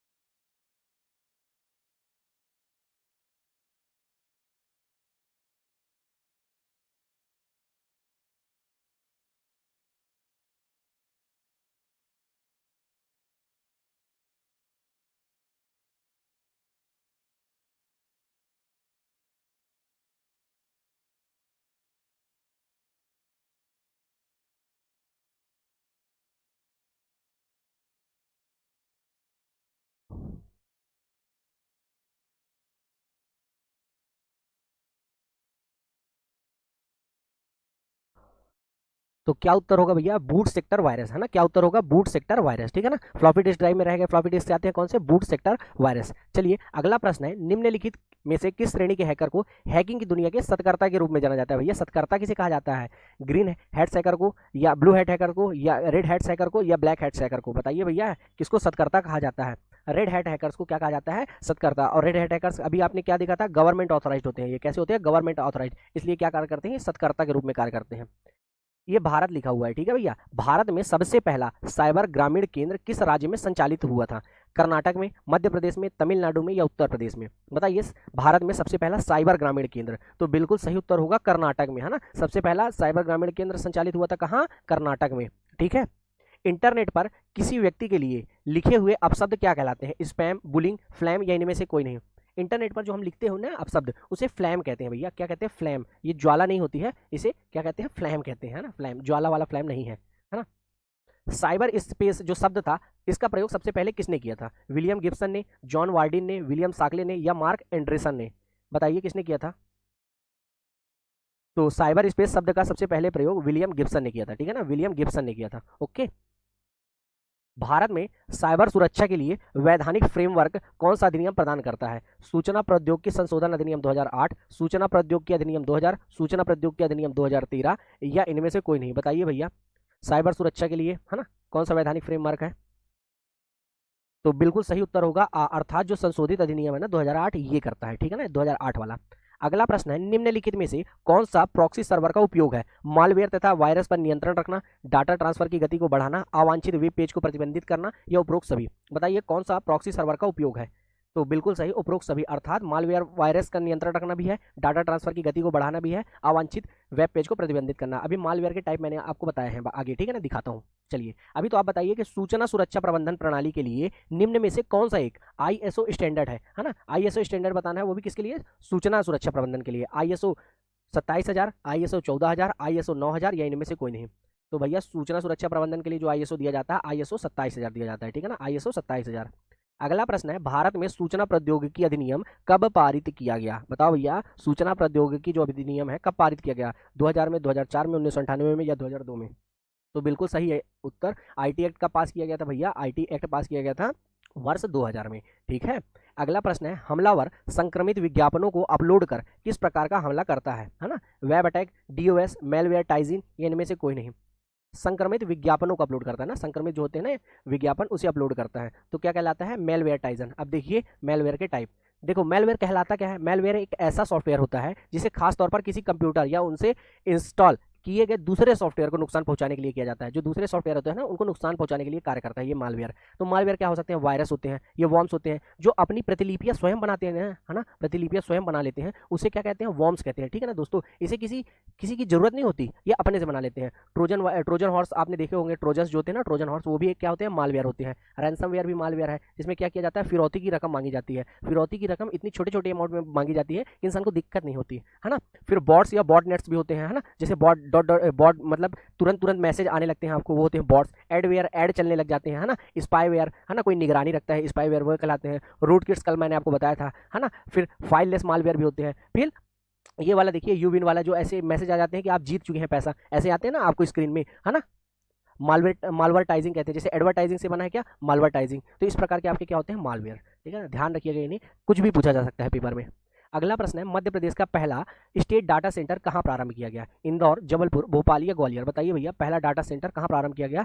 तो मध्य प्रदेश की राजधानी भोपाल में पहला स्टेट डाटा सेंटर प्रारंभ किया गया, है ना। कहाँ प्रारंभ किया गया, हमारे मध्य प्रदेश की राजधानी भोपाल में। अगला प्रश्न है, लिब्रा किस सोशल नेटवर्किंग साइट की क्रिप्टो करेंसी है ना, क्रिप्टो करेंसी कहाँ की है भैया, है ना। Crypto currency Facebook, Instagram, TikTok, या इनमें से कोई नहीं, बताइए भैया। तो फेसबुक की है लिब्रा, किसकी है, क्रिप्टो करेंसी, फेसबुक की क्रिप्टो करेंसी है, ठीक है ना। और सबसे पहले क्रिप्टो करेंसी लागू करने वाला देश कौन सा था, अल सल्वाडोर था। कौन सा था, अल सल्वाडोर था, है ना। इसको मान्यता दी थी किसने, अल सल्वाडोर ने। अगला प्रश्न, किस व्यक्ति को साइबर अपील अधिकरण के अध्यक्ष के रूप में नियुक्ति के लिए अर्हता है जब वह किसी उच्च न्यायालय का न्यायाधीश है, बताइए। न्यायाधीश है या रहा है, या न्यायाधीश होने के लिए अर्हित है, या उपरोक्त सभी, बताइए भैया कौन हो सकता है आखिर। तो बिल्कुल सही, न्यायाधीश है या रहा हो, या न्यायाधीश रहने की क्या हो, अर्हता अर्थात योग्यता रखता हो, ठीक है ना। तो क्या उत्तर होगा, उपरोक्त सभी। अगला प्रश्न है आईटी एक्ट 2000 की धारा 51 के अंतर्गत अध्यक्ष और सदस्यों की पदावधि क्या है। देखिए धारा भी पूछा जा सकता है कि अध्यक्ष और सदस्यों की पदावधि की, और डायरेक्ट भी पूछा जा सकता है कि अध्यक्ष सदस्यों की पदावधि क्या है बिना धारा के। तो बताइए 5-65 जो भी पहले हो, 3 या 62 वर्ष, या 6 या 60 वर्ष, या 5 वर्ष या 65 वर्ष जो भी पहले हो, है ना, इसमें सब में जोड़ लीजिएगा, है ना। तो बिल्कुल सही उत्तर होगा क्या आ, अर्थात 5 वर्ष या 65 वर्ष जो भी पहले हो, है ना। इसकी क्या है, अध्यक्ष और सदस्यों की क्या है, पदावधि है ना। ध्यान रखिएगा भैया, क्या है ये, पदावधि है, ठीक है। अगला प्रश्न है निम्नलिखित में से कौन सा अधिनियम भारत में साइबर अपराध से निपटने के लिए वैधानिक फ्रेमवर्क प्रदान करता है।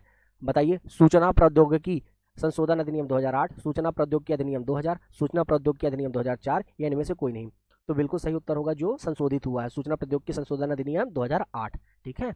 बहरहाल अगला प्रश्न है यूनिक्स सर्वर से फाइलों को ट्रांसफर करने के लिए निम्नलिखित में से किसका प्रयोग किया जाता है। बताइए निम्न में से किसका प्रयोग करेंगे, आईपीएक्स का, नेट स्टेट का, एफटीपी का, या टेलनेट का। तो बताइए भैया किसका प्रयोग करेंगे। तो बिल्कुल सही है, फाइल को ट्रांसफर करना है इसलिए फाइल ट्रांसफर प्रोटोकॉल, एफटीपी का मतलब है फाइल ट्रांसफर प्रोटोकॉल का प्रयोग करेंगे, ठीक है ना। और यूनिक्स जो है ना भैया, यूनिक्स क्या है, ओपन सोर्स सॉफ्टवेयर है, ठीक है ना। आभासी निजी परिचय, है ना, जिसको ये आप लोगों ने सुना होगा वीपीएन, है ना। किससे मोबाइल चलाते हैं, कई कई बार बताया होगा आप लोगों को, पबजी खेल रहा हूँ किससे, वीपीएन से खेल रहा हूँ भाई, अर्थात वर्चुअल प्राइवेट नेटवर्क से संबंधित सही विकल्प को चुनना है। वीपीएन किसी संगठन के दूरस्थ स्थान पर स्थित निजी लोकल एरिया नेटवर्क से जुड़ने का संरक्षित तरीका है। या दूसरा, इसमें कूटलेखन, है ना, तकनीक द्वारा निजी सूचनाओं का आदान प्रदान करने के लिए इंटरनेट या किसी सार्वजनिक नेटवर्क का प्रयोग किया जाता है। या उपरोक्त दोनों, यानी में से कोई नहीं। मेरी सलाह है कि आप यूनिट 9 जब पढ़ें तो साथ में इंग्लिश में भी पढ़ें। देखिए इंग्लिश में इसलिए पढ़ने से अच्छा रहेगा क्योंकि जो कंप्यूटर की शब्दावली है ना, आप खुद डे टू डे लाइफ में इंग्लिश वर्डों का प्रयोग करते हैं, है ना, इंग्लिश शब्दों का चयन करते हैं, इसलिए आप इंग्लिश में भी पढ़ने का प्रयास करिए, है ना। ये यूनिट ऐसी है कि आपको इंग्लिश में पढ़ना पड़ेगा, ठीक है। उपरोक्त दोनों, बहरहाल उत्तर है क्या, उपरोक्त दोनों। जब हमारी यूनिट 9 के सभी एमसीक्यूज टॉपिक वाइज कंप्लीट हो जाएंगे तो एक अच्छा लेक्चर आएगा आप लोगों के लिए, सभी टॉपिक से इंक्लूडेड एक लेक्चर। और मैं लाने वाला हूं जल्द से जल्द एफएलटी, शायद आज या कल में आ जाएगी एफएलटी, पेपर के पहले अर्थात 28 अप्रैल से पहले हम लोग 10 से 11 एफएलटी करेंगे, ठीक है ना। जब भी हमारा एफएलटी स्टार्ट होगा उसके तुरंत एक सप्ताह बाद हर एफएलटी चालू हो जाएंगे, ठीक है ना। अगर आपको क्लास की पीडीएफ चाहिए तो you can come Telegram link, है ना, टेलीग्राम लिंक, जो कि टेलीग्राम लिंक कहाँ दी हुई है, हमारे डिस्क्रिप्शन बॉक्स में। चलिए अगला प्रश्न है साइबर सिक्योरिटी, है ना, बताना है कि व्यापक पैमाने पर लोगों का ध्यान आकर्षित करने वाले कंप्यूटर वायरसों में से एक की डिजाइन एमएस डॉस को 6 मार्च 1992 को संक्रमित करने के लिए की गई, है ना। वायरस का नाम बताना है, ये एमपीपीएससी प्री में आया था 2008 में सी सेट में, ठीक है ना। माइकल एंजेलो ब्रेन, है ना, फ्राइडे द थर्निस्ट, है ना, 13th, या catch me if you can. तो बताइए कौन सा है ना, व्यापक पैमाने पर फैला था ये भैया। तो बिल्कुल मैंने आपको बता दिया है, माइकल एंजेलो की जन्म तिथि है 6 मार्च, है ना, 6 मार्च, जो कि क्या करता था, बहुत सारे कंप्यूटरों में एक साथ इंस्टॉल होता था। इसे क्या कहते हैं, 6 मार्च का वायरस भी कहते हैं, डायरेक्ट इसे ऐसे भी क्वेश्चन आ सकता है, 6 मार्च का वायरस किसे कहते हैं, माइकल एंजेलो को, ठीक है ना। 1991 में इस वायरस की खोज सर्वप्रथम ऑस्ट्रेलिया में हुई थी। कहाँ हुई थी भैया, सबसे पहले इस वायरस की खोज हुई थी ऑस्ट्रेलिया में, तो ध्यान रखिएगा, ठीक है ना। सी ब्रेन वायरस के बारे में मैंने आपको, जब पहली क्लास थी हमारी तभी मैंने बता दिया था आपको। चलिए हाल ही में भारतीय नौसेना कौन सी उन्नत इलेक्ट्रॉनिक वारफेयर सूट सौंपी गई है। बताइए कौन सी वारफेयर सूट सौंपी गई है, शक्ति, रिहंद, सूरवीर, या इनमें से कोई नहीं। तो बिल्कुल सही उत्तर होगा शक्ति सौंपी गई है। अगला प्रश्न है किसी राज्य सरकार द्वारा भारत में पहली साइबर तहसील, है ना, तहसील नहीं है, तहसील है भैया, ठीक है ना, तहसील बनाने के प्रस्ताव को मंजूरी दी है। असम ने, उत्तराखंड ने, मध्य प्रदेश ने, या केरल ने। तो जानते हैं सारी चीजें खुलवाने में रोल रहता है हमारे मध्य प्रदेश का, लेकिन बाकी सारी चीजें लेट चलती हैं। एग्जाम्पल के रूप में आप देख सकते हैं पंचायती राज को लागू करने वाला मध्य प्रदेश पहला राज्य है, लेकिन पंचायती राज के चुनाव ही लेट हुए, इस बार हुए 6वीं बार हुए, जो कि पंचायती राज के चुनाव कितने बहुत लेट हुए, है ना, अपनी प्रोसेस से, जब क्या हाईकोर्ट ने फटकार लगाई। चलिए जुलाई 2021 में किस राज्य द्वारा पिंक प्रोटेक्शन प्रोजेक्ट प्रारंभ किया, गुजरात, केरल, राजस्थान, या मध्य प्रदेश। बताइए किसने प्रारंभ किया था भैया पिंक प्रोटेक्शन। तो वही करेगा जो बहुत पढ़ा लिखा है भैया, जो पढ़ा लिखा है, अर्थात केरल ने प्रारंभ किया था pink protection project. Pink protection project क्या है, दहेज उत्पीड़न, साइबर धमकी और सार्वजनिक स्थानों पर महिलाओं पर अत्याचार रोकने से संबंधित है, ठीक है ना, क्या है, अत्याचारों को रोकने से संबंधित है। आप बता दीजिए कि जुगलबंदी किसने चालू किया था, जुगलबंदी, है ना, मैंने आपको पढ़ा चुका हूँ, आर्टिफिशियल इंटेलिजेंस से संबंधित है। जुगलबंदी किसने प्रारंभ किया था, माइक्रोसॉफ्ट ने, है ना, माइक्रोसॉफ्ट ने। क्यों प्रारंभ किया था माइक्रोसॉफ्ट ने, ग्रामीण विकास से संबंधित है इसलिए, है ना, ग्रामीण विकास से संबंधित है।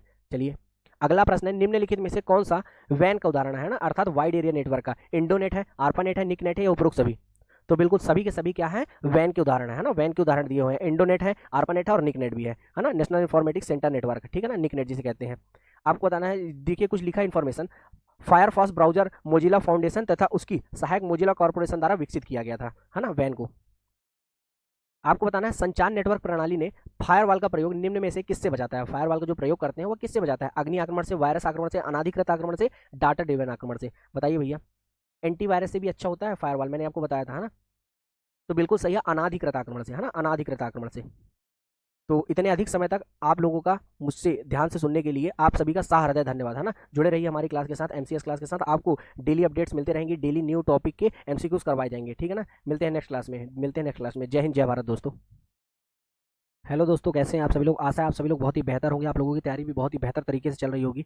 आज हमारी है क्लास ई गवर्नेंस की, है ना। हमारी क्लास है ई गवर्नेंस की, है ना। ई गवर्नेंस से संबंधित जितने भी एमसीक्यूज बनने वाले हैं सभी के सभी मैं आपको आज इस क्लास में करवाऊंगा, ठीक है ना। सभी के सभी मैं आपको एमसीक्यूज आज इस क्लास में कवर करवाऊंगा, ठीक है ना।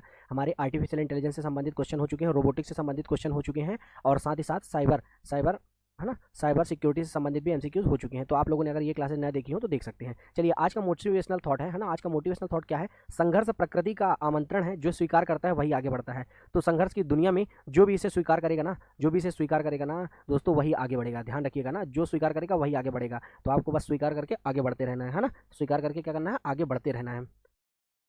तो देखिए दोस्तों, ई गवर्नेंस, पहले तो जान लीजिए ई गवर्नेंस का सीधा सा मतलब क्या होता है। ई गवर्नेंस एक ऐसा सिस्टम होता है जिसमें सरकारी कामकाज में ना पारदर्शिता के साथ साथ क्या करते हैं, हम सेवाएं जन सामान्य तक तत्काल पहुंचाते हैं। जन सामान्य बोले तो जैसे हम होते हैं, व्यक्ति हो गया, है ना, जनमानस जो होता है उन तक क्या होता है? पारदर्शिता, मतलब ट्रांसपेरेंसी के माध्यम से, है ना, ट्रांसपेरेंसी के माध्यम से सूचनाएं आदान प्रदान करना, है ना, मतलब बिना भ्रष्टाचार के। इसलिए क्या आता है? ई गवर्नेंस आता है ना। ई गवर्नेंस अर्थात इलेक्ट्रॉनिक गवर्नेंस। ई का मतलब क्या होता है? इलेक्ट्रॉनिक। गवर्नेंस का मतलब क्या होता है? प्रशासन, है ना, प्रशासन, ठीक है ना, समझ रहे होंगे आप, है ना। प्रशासन, प्रशासन या सरकारी सेवाएं, ठीक है ना। चलिए आगे देखिए, स्मार्ट गवर्नेंस। स्मार्ट गवर्नेंस किसने कहा था? नैसकॉम के एक अध्यक्ष थे, हमारे नैसकॉम के अध्यक्ष थे, उनका नाम था देवांग मेहता। देवांग मेहता, उन्होंने कहा smart governance. Smart governance, e governance delivers smart governance, उसने कहा। और उसमें SMART ऐसे शब्द दिए। एस का मतलब उन्होंने कहा सिंपल, एम का मतलब उन्होंने कहा मोरल, ए का मतलब अकाउंटेबल, आर का मतलब रिस्पॉन्सिबल, और टी का मतलब ट्रांसपेरेंट, ठीक है ना। इस प्रकार से उन्होंने स्मार्ट का मतलब बताया। चलिए देखते हैं आज के एमसीक्यूज। पहले देख लीजिए, ई गवर्नेंस के 4 पिलर हैं। ई गवर्नेंस के कौन कौन से 4 पिलर हैं? एक है प्रोसेस, दूसरा है पीपल, तीसरा है रिसोर्सेज, और चौथा है टेक्नोलॉजी। प्रोसेस मतलब प्रक्रिया, प्रोसेस मतलब प्रक्रिया, पीपल मतलब लोग, पीपल मतलब लोग दोस्तों, रिसोर्सेज मतलब संसाधन, रिसोर्सेज मतलब संसाधन, और टेक्नोलॉजी मतलब तकनीक, है ना। इस प्रकार से क्या है? 4 पिलर है ना, 4 पिलर हैं, ठीक है ना, 4 पिलर हैं। इसके टाइप में आगे एमसीक्यूज के माध्यम से आपको बता दूंगा। चलिए, आज का पहला प्रश्न है कि मध्य प्रदेश की जनजातियों की विभिन्न योजनाओं तक पहुंच उपलब्ध कराने हेतु मध्य प्रदेश सरकार द्वारा कौन सी योजना प्रारंभ की गई? MP टास, एम मित्र, अंत्योदय योजना, या चरण पादुका योजना? तो बिल्कुल सही उत्तर होगा ए, MP टास योजना प्रारंभ की गई। किससे संबंधित है? मध्य प्रदेश की जनजातियों की विभिन्न योजनाओं तक, ठीक है ना। अगला प्रश्न है, ई गवर्नेंस पहल के कार्यान्वयन में उत्कृष्टता को बढ़ावा देने के लिए मध्य प्रदेश के किस विभाग द्वारा पुरस्कार प्रदान किया जाता है? बताइए। विज्ञान एवं प्रौद्योगिकी विभाग द्वारा, या महिला एवं बाल विकास विभाग द्वारा, या लोक निर्माण विभाग द्वारा, या वाणिज्य विभाग द्वारा? तो बिल्कुल सही उत्तर होगा विज्ञान एवं प्रौद्योगिकी विभाग द्वारा क्या किया जाता है? पुरस्कार प्रदान किया जाता है। अगला प्रश्न है हमारा आज का, प्रौद्योगिकी के उपयोग के साथ बाल स्वास्थ्य मापदंडों की निगरानी प्रक्रिया में सुधार हेतु मध्य प्रदेश में कहाँ वात्सल्य प्रोजेक्ट को प्रारंभ किया गया? होशंगाबाद में, राजगढ़ में, सिवनी में, या नेपाल में? नेपाल की जगह आप भोपाल कर लीजिएगा, है ना, भोपाल, क्योंकि नेपाल नहीं आता मध्य प्रदेश में। तो बिल्कुल सही है, वात्सल्य प्रोजेक्ट प्रारंभ किया गया होशंगाबाद में, है ना, होशंगाबाद में। अगला प्रश्न है भैया, राष्ट्रीय सूचना केंद्र अर्थात नेशनल इंफॉर्मेटिक्स सेंटर, है ना, की स्थापना किस वर्ष की गई? 1970 में, 1976 में, 1972 में, या 1974 में? तो बिल्कुल सही उत्तर होगा 1976 में, ठीक है ना। 1976 में NIC की अर्थात नेशनल इंफॉर्मेटिक्स सेंटर की स्थापना की गई। अगला प्रश्न है दोस्तों, ई गवर्नेंस में सहभागिता का कौन सा प्रकार विभिन्न सरकारी संस्थाओं के बीच सहज संपर्क को सक्षम करता है ना। सरकारी संस्थाओं के आपस में जो संपर्क होता है ना, उसको किसके माध्यम से? G2G, G2C, G2B, या G2E के माध्यम से? बताइए। तो गवर्नेंस टू गवर्नेंस अर्थात G2G के माध्यम से। ये बाकी 3 भी इसके टाइप होते हैं ना, है ना, ई गवर्नेंस के टाइप होते हैं, government to citizen, government to business, government to employ, ठीक है। अगला प्रश्न है, राष्ट्रीय ज्ञान नेटवर्क को भारत ने किस देश के साथ साझा किया? नेपाल, भूटान, श्रीलंका, या इनमें से कोई नहीं? बताओ भैया, किसके साथ साझा कर सकते हैं हम? तो बिल्कुल सही उत्तर होगा आपका उत्तर बी, है ना। आपका उत्तर क्या होगा? बी, भूटान के साथ, ठीक है ना, भूटान के साथ, है ना, भूटान के साथ, ठीक है दोस्तों। अगला प्रश्न है हमारा, मध्य प्रदेश वन विभाग द्वारा संचालित पोर्टल कौन सा है? वात्सल्य, जियो फॉरेस्ट, वृक्षारोपण, या इनमें से कोई नहीं? तो कौन सा भैया? जियो फॉरेस्ट, है ना। कौन सा है? जियो फॉरेस्ट के माध्यम से, है ना, आप वन विभाग से संबंधित जानकारी प्राप्त कर सकते हैं, ठीक है ना। कौन सा पोर्टल है वन विभाग द्वारा संचालित? जियो फॉरेस्ट।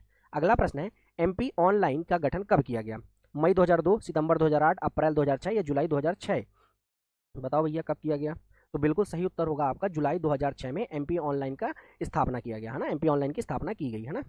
किसी भी गांव को मानचित्र पर उसकी प्रोफाइल पर क्लिक करके संपूर्ण जानकारी का पता निम्न में से किसके द्वारा लगाया जा सकता है? जियो फॉरेस्ट, जियो सर्च, मेघराज या इनमें से कोई नहीं। तो जियो फॉरेस्ट आपने देखा वन से संबंधित अर्थात वन विभाग ने, तो कौन सा होगा? जियो सर्च के माध्यम से। आप जियो सर्च के माध्यम से किसी भी गाँव के बारे में जानकारी प्राप्त कर सकते हैं सिंगल क्लिक के माध्यम से, ठीक है ना। अगला प्रश्न है भीम ऐप संबंधित है ना। आप बताना है, आपको बताना है भीम ऐप किससे संबंधित है? डिजिटल भुगतान, ई शिक्षा, विद्युतीकरण से या इनमें से कोई नहीं। तो भैया डिजिटल भुगतान से संबंधित है ना, डिजिटल भुगतान से संबंधित है भीम, है ना। भीम का फुल फॉर्म होता है भारत इंटरफेस फॉर मनी, है ना, भारत इंटरफेस फॉर मनी, है ना, भारत इंटरफेस मनी, ठीक है। ई नाम का पूर्ण रूप है ना, ई नाम का पूर्ण रूप है north agriculture market, non agriculture market, national agriculture market, national advanced market. बताइए भैया क्या होता है ई नाम का फुल फॉर्म, है ना। तो नेशनल एग्रीकल्चरल मार्केट होता है ई नाम का पूर्ण रूप, ठीक है ना। अगला प्रश्न है एसएसडीजी का पूर्ण रूप क्या है? State e governance service delivery gateway, secure e governance service gateway या state government service delivery growth या इनमें से कोई नहीं। बता दो भैया। तो बिल्कुल सही उत्तर होगा स्टेट गवर्नेंस सर्विस गेटवे, है ना, डिलीवरी गेटवे, ओके। अगला प्रश्न है हमारा ई बिज पोर्टल किससे संबंधित है? ऑनलाइन एजुकेशन से, न्यू बिजनेस से, मेडिकल फैसिलिटी से या इनमें से कोई नहीं। बताइए ई बिज पोर्टल। तो ई बिज पोर्टल है भैया न्यू बिजनेस से संबंधित है। और बिजनेस से संबंधित एक और पोर्टल है दोस्तों एमसीए 21, है ना। इसका मतलब गवर्नमेंट टू बिजनेस में आएगा ये, है ना, G2B में, ठीक है ना, ई बिज पोर्टल। अगला प्रश्न है मध्य प्रदेश सरकार द्वारा निम्नलिखित में से कौन सा प्रोजेक्ट जिला प्रशासन के लिए प्रारंभ किया गया? जिला प्रशासन के लिए बताइए ई टेंडरिंग, ई ट्रेजरी, ई डिस्ट्रिक्ट या इनमें से कोई नहीं। बताओ भैया कौन सा प्रारंभ करेंगे अपन जिला प्रशासन के लिए? तो ई डिस्ट्रिक्ट प्रोजेक्ट प्रारंभ करेंगे अपन लोग किसके लिए? जिला प्रशासन के लिए, ठीक है ना भैया। अगला प्रश्न है मध्य प्रदेश की पहली आईटी नीति कब आई थी? वर्ष 1999, 1998, 1992 या 2002? तो आपका उत्तर बिल्कुल सही होगा ए, 1999 में। दोस्तों आपको अगर टेलीग्राम की लिंक मिल जाएगी कहाँ? हमारे डिस्क्रिप्शन बॉक्स में, ठीक है ना। आपको डिस्क्रिप्शन बॉक्स में मिल जाएगी जिससे आप क्या कर सकते हैं हमारे टेलीग्राम से पीडीएफ डाउनलोड कर सकते हैं ना, पीडीएफ डाउनलोड कर सकते हैं, है ना। जो पुरानी क्लासेस हो चुकी हैं उनकी भी डाउनलोड कर सकते हैं, है ना। आपको बताना है उमंग का पूर्ण रूप क्या है? Unified mobile application for new age governance या universal mobile application for knowledge governance, uniform mobile application for new age game या इनमें से कोई नहीं। तो बताइए कब क्या है उसका फुल फॉर्म है उमंग का? तो unified mobile application for new age governance. देखिए दोस्तों ये आया था हमारा 23 नवंबर 2017 को आया था, है ना, उमंग। इसका फुल फॉर्म आपसे पूछ सकता है, या तो पूछ सकता है उमंग में ए का फुल फॉर्म क्या है, एन का फुल फॉर्म क्या है, जी का। तो इसलिए आप पूरा याद रखिएगा, है ना। देखिए ये 163, हाँ, समथिंग 163 सेवाएं उपलब्ध कराता है ना। कितनी? 163 सेवाएं उपलब्ध कराता है, तो ध्यान रखिएगा। अगला प्रश्न है प्रोजेक्ट फ्रेंड्स, है ना, प्रोजेक्ट फ्रेंड्स किस राज्य द्वारा प्रारंभ किया गया? मध्य प्रदेश, उत्तर प्रदेश, केरल या छत्तीसगढ़, है ना। FRIENDES, है ना, ऐसे लिखते हैं फ्रेंड्स। तो ऐसे लिखिएगा आप पहले फ्रेंड्स। तो फ्रेंड्स सब बता देंगे आपको केरल से प्रारंभ किया गया, लेकिन फ्रेंड्स में फ्रेंड्स का फुल फॉर्म आपको याद रखना है ना। एफ का मतलब होता है फास्ट दोस्तों, है ना, एफ का मतलब फास्ट।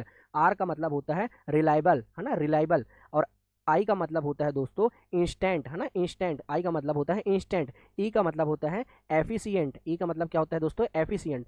और उसके बाद एन का मतलब होता है नेटवर्क। एन का मतलब क्या होता है? नेटवर्क। एन का मतलब होता है नेटवर्क। फिर उसके बाद आएगा फॉर, फिर डिसबर्समेंट, है ना, डिसबर्समेंट, BURSCMENT, डिसबर्समेंट, है ना, डिसबर्समेंट ऑफ सर्विसेज, ठीक है ना दोस्तों। तो आप याद रखिएगा, आपसे ये पूछेगा, ये तो सबको पता होगा केरल, लेकिन इसका फुल फॉर्म सबको नहीं पता होगा, तो आपको याद रखना है फुल फॉर्म, है ना। Fast, reliable, instant, efficient network for disbursement of services, ठीक है ना। इस प्रकार से आप फुल फॉर्म जरूर याद रखिएगा।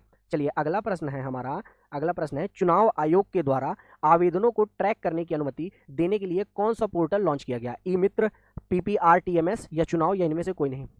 तो बिल्कुल सही है PPRTMS। देखिए दोस्तों अभी अभी चुनाव होने वाला है, लोकसभा का भी, विधानसभा के अभी अभी हुए हैं चुनाव मध्य प्रदेश में, तो आप जरूर याद रखिएगा, है ना, क्योंकि पूछ सकता है ना। अब ये पूछेगा, ये भी पूछ सकता है कि PPRTMS का फुल फॉर्म क्या है ना, PPRTMS का। तो P का मतलब है पॉलिटिकल, है ना, P का मतलब है पॉलिटिकल, फिर P का मतलब है पार्टीज, है ना, फिर P का मतलब है पार्टीज, फिर R का मतलब है रजिस्ट्रेशन, है ना, R का मतलब है रजिस्ट्रेशन दोस्तों, है ना, R का मतलब रजिस्ट्रेशन, है ना भैया। फिर उसके बाद T का मतलब है ट्रैकिंग, है ना, ट्रैक करेंगे, ट्रैकिंग। फिर M का मतलब है मैनेजमेंट, है ना, M का मतलब है मैनेजमेंट, एम का मतलब है मैनेजमेंट, एस का मतलब है सिस्टम। इजी है ना। तो आप याद रखिएगा political, parties, registration, tracking, management system, PPRTMS का फुल फॉर्म है, जिसको चुनाव आयोग के द्वारा क्या किया गया था? आवेदनों को ट्रैक करने के लिए चालू किया गया। ओके। अगला प्रश्न है इनाम प्रो प्लस पोर्टल से संबंधित सही विकल्प बताना है आपको। यह केंद्रीय परिवहन मंत्रालय वेब पोर्टल है। इनाम प्रो प्लस सरकारी एवं निजी खरीद के लिए कच्चा माल ई कॉमर्स प्लेटफॉर्म है, या उपरोक्त दोनों, या इनमें से कोई नहीं। बताइए भैया कौन सा है इसमें सही उत्तर? तो बिल्कुल सही उत्तर है उपरोक्त दोनों, है ना। केंद्रीय परिवहन मंत्रालय का वेब पोर्टल है, और क्या है? सरकारी व निजी खरीद के लिए कच्चा माल ई कॉमर्स का प्लेटफॉर्म है, ठीक है। अगला प्रश्न है पेंसिल पोर्टल निम्नलिखित में से किससे संबंधित है ना। पेंसिल पोर्टल आपको बताना है पेंसिल पोर्टल किससे संबंधित है, बाल श्रम पर नियंत्रण से या छात्रवृत्ति से या विद्युतीकरण से या डाक विभाग से। तो बिल्कुल सही उत्तर होगा भैया बाल श्रम पर नियंत्रण से है ना, नियंत्रण से। इसे 2017 में राजनाथ सिंह के द्वारा चालू किया गया। ये तो मैटर नहीं करता किसने चालू किया, लेकिन इसका फुल फॉर्म बहुत इंपॉर्टेंट है ना, इसका फुल फॉर्म बहुत इंपॉर्टेंट है ना। इसमें पी का मतलब है दोस्तों प्लेटफॉर्म है ना, इसमें पी का मतलब है प्लेटफॉर्म, प्लेटफॉर्म है ना, प्लेटफॉर्म फॉर इफेक्टिव है ना, इफेक्टिव है ना, इफेक्टिव इन्फोर्समेंट। सुन रहे हैं ना दोस्तों आप लोग, enforcement for no child labour है ना, नो चाइल्ड लेबर। ठीक है ना दोस्तों। तो आपसे पूछेगा इसका फुल फॉर्म, तो फुल फॉर्म आप लोग जरूर ध्यान से याद रखिएगा, ठीक है ना, क्योंकि ये फुल फॉर्म किसी का भी पूछ सकता है। पेंसिल में एन का फुल फॉर्म क्या है ना, तो इस प्रकार से आपको याद रखना है। चलिए अगला प्रश्न है ई प्रशासन में निम्नलिखित में से कौन सा गुण निहित है। उत्तरदायित्व, पारदर्शिता, जवाबदेहिता या उपरोक्त सभी। तो बिल्कुल उपरोक्त सभी, क्योंकि स्मार्ट मैंने आपको सबसे पहले ही बता दिया था, स्मार्ट है ना। नेस्कॉम के अध्यक्ष कौन थे हमारे, दिव्यांग मेहता के द्वारा बताया गया था ना ई गवर्नेंस में। अगला प्रश्न है हमारा निम्नलिखित में से कौन सा वर्ष भारत में ई गवर्नेंस वर्ष के रूप में मनाया गया। 2004, 2006, 2001 या 2008। बताइए, ये तो सरल सा प्रश्न है ना। अटल जी की सरकार चल रही थी, अर्थात 2001 में मनाया गया है ना ई गवर्नेंस वर्ष के रूप में। अगला प्रश्न है दीप DEEP पोर्टल से संबंधित सही विकल्प को चुनिए। इसका पूरा नाम discovery of efficient electricity price है। यह विद्युत मंत्रालय का ई नीलामी पोर्टल है। इस पोर्टल के माध्यम से 1 से 5 वर्ष मध्यमकालिक विद्युत खरीद की जा सकती है या उपरोक्त सभी। तो बिल्कुल देखिए, ये प्रश्न आपका पूरा पूरा उत्तर बनाता है ना, 3 नंबर का, 3 मार्कर का। अब तो 2 मार्कर कर दिया है 2024 में, लेकिन जो भी देख रहे होंगे 2023 के मेंस के लिए, उनके हिसाब से 3 मार्कर भी बन सकता है। दीप का फुल फॉर्म, दीप के बारे में पूछेगा तो ये 3 लाइन लिखेंगे तो आपको पूरा पूरा नंबर मिलेगा, ठीक है ना। इसका उत्तर क्या होगा, उपरोक्त सभी। बहरहाल अगला प्रश्न है हमारा निम्नलिखित में से कौन सा भारत में ई शासन के विकास का प्रथम चरण है। ऑनलाइन, नेटवर्किंग, कंप्यूटरीकरण या इनमें से कोई नहीं। बताओ भैया। तो कंप्यूटरीकरण क्या है, इसका प्रथम चरण है ना ई शासन का, ठीक है ना, ई गवर्नेंस का। निम्नलिखित में से ई गवर्नेंस से संबंधित कार्यक्रम है स्टेट डाटा सेंटर है ना, नेशनल नॉलेज नेटवर्क NKN जिसको बोलते हैं शॉर्ट में, स्टेट वाइड एरिया नेटवर्क या इनमें से कोई नहीं। तो ई गवर्नेंस से संबंधित है स्टेट वाइड एरिया नेटवर्क है ना। अगला प्रश्न है MP ऑनलाइन पोर्टल निम्नलिखित में से किसका संयुक्त उपक्रम है। मध्य प्रदेश सरकार, टाटा कंसल्टेंसी सर्विसेज TCS कहते हैं जैसे, उपरोक्त दोनों या इनमें से कोई नहीं। तो बिल्कुल सही उत्तर होगा उपरोक्त दोनों, मध्य प्रदेश और TCS से मिलकर प्रारंभ किया है ना। गर्व ऐप संबंधित है, गर्व ऐप किससे संबंधित है, ग्रामीण विद्युतीकरण से, चिकित्सा से, शिक्षा से या कृषि से। तो बिल्कुल सही उत्तर होगा दोस्तों, ग्रामीण विद्युतीकरण से संबंधित है अपना गर्व ऐप। सारथी पोर्टल निम्नलिखित में से किससे संबंधित है। दिव्यांग व्यक्तियों के सशक्तिकरण से, बालकों की शिक्षा से, वृद्धजनों की पेंशन से या इनमें से कोई नहीं। तो सारथी भैया दिव्यांग व्यक्तियों के सशक्तिकरण से है ना, दिव्यांग व्यक्तियों के सशक्तिकरण से संबंधित कौन सा पोर्टल है भैया, सारथी पोर्टल। ध्यान रखिएगा, ये प्रश्न अपन कर चुके हैं ना। फिर भी आप बताइए निम्नलिखित में से किसने कहा कि ई प्रशासन का अभिप्राय स्मार्ट गवर्नमेंट से है ना, SMART वाला है ना, स्मार्ट से है। अटल बिहारी वाजपेयी, अब्दुल कलाम आजाद, नेस्कॉम के अध्यक्ष दिव्यांग मेहता या विश्व बैंक। तो बिल्कुल सही उत्तर आप लोगों का होगा सी, नेस्कॉम।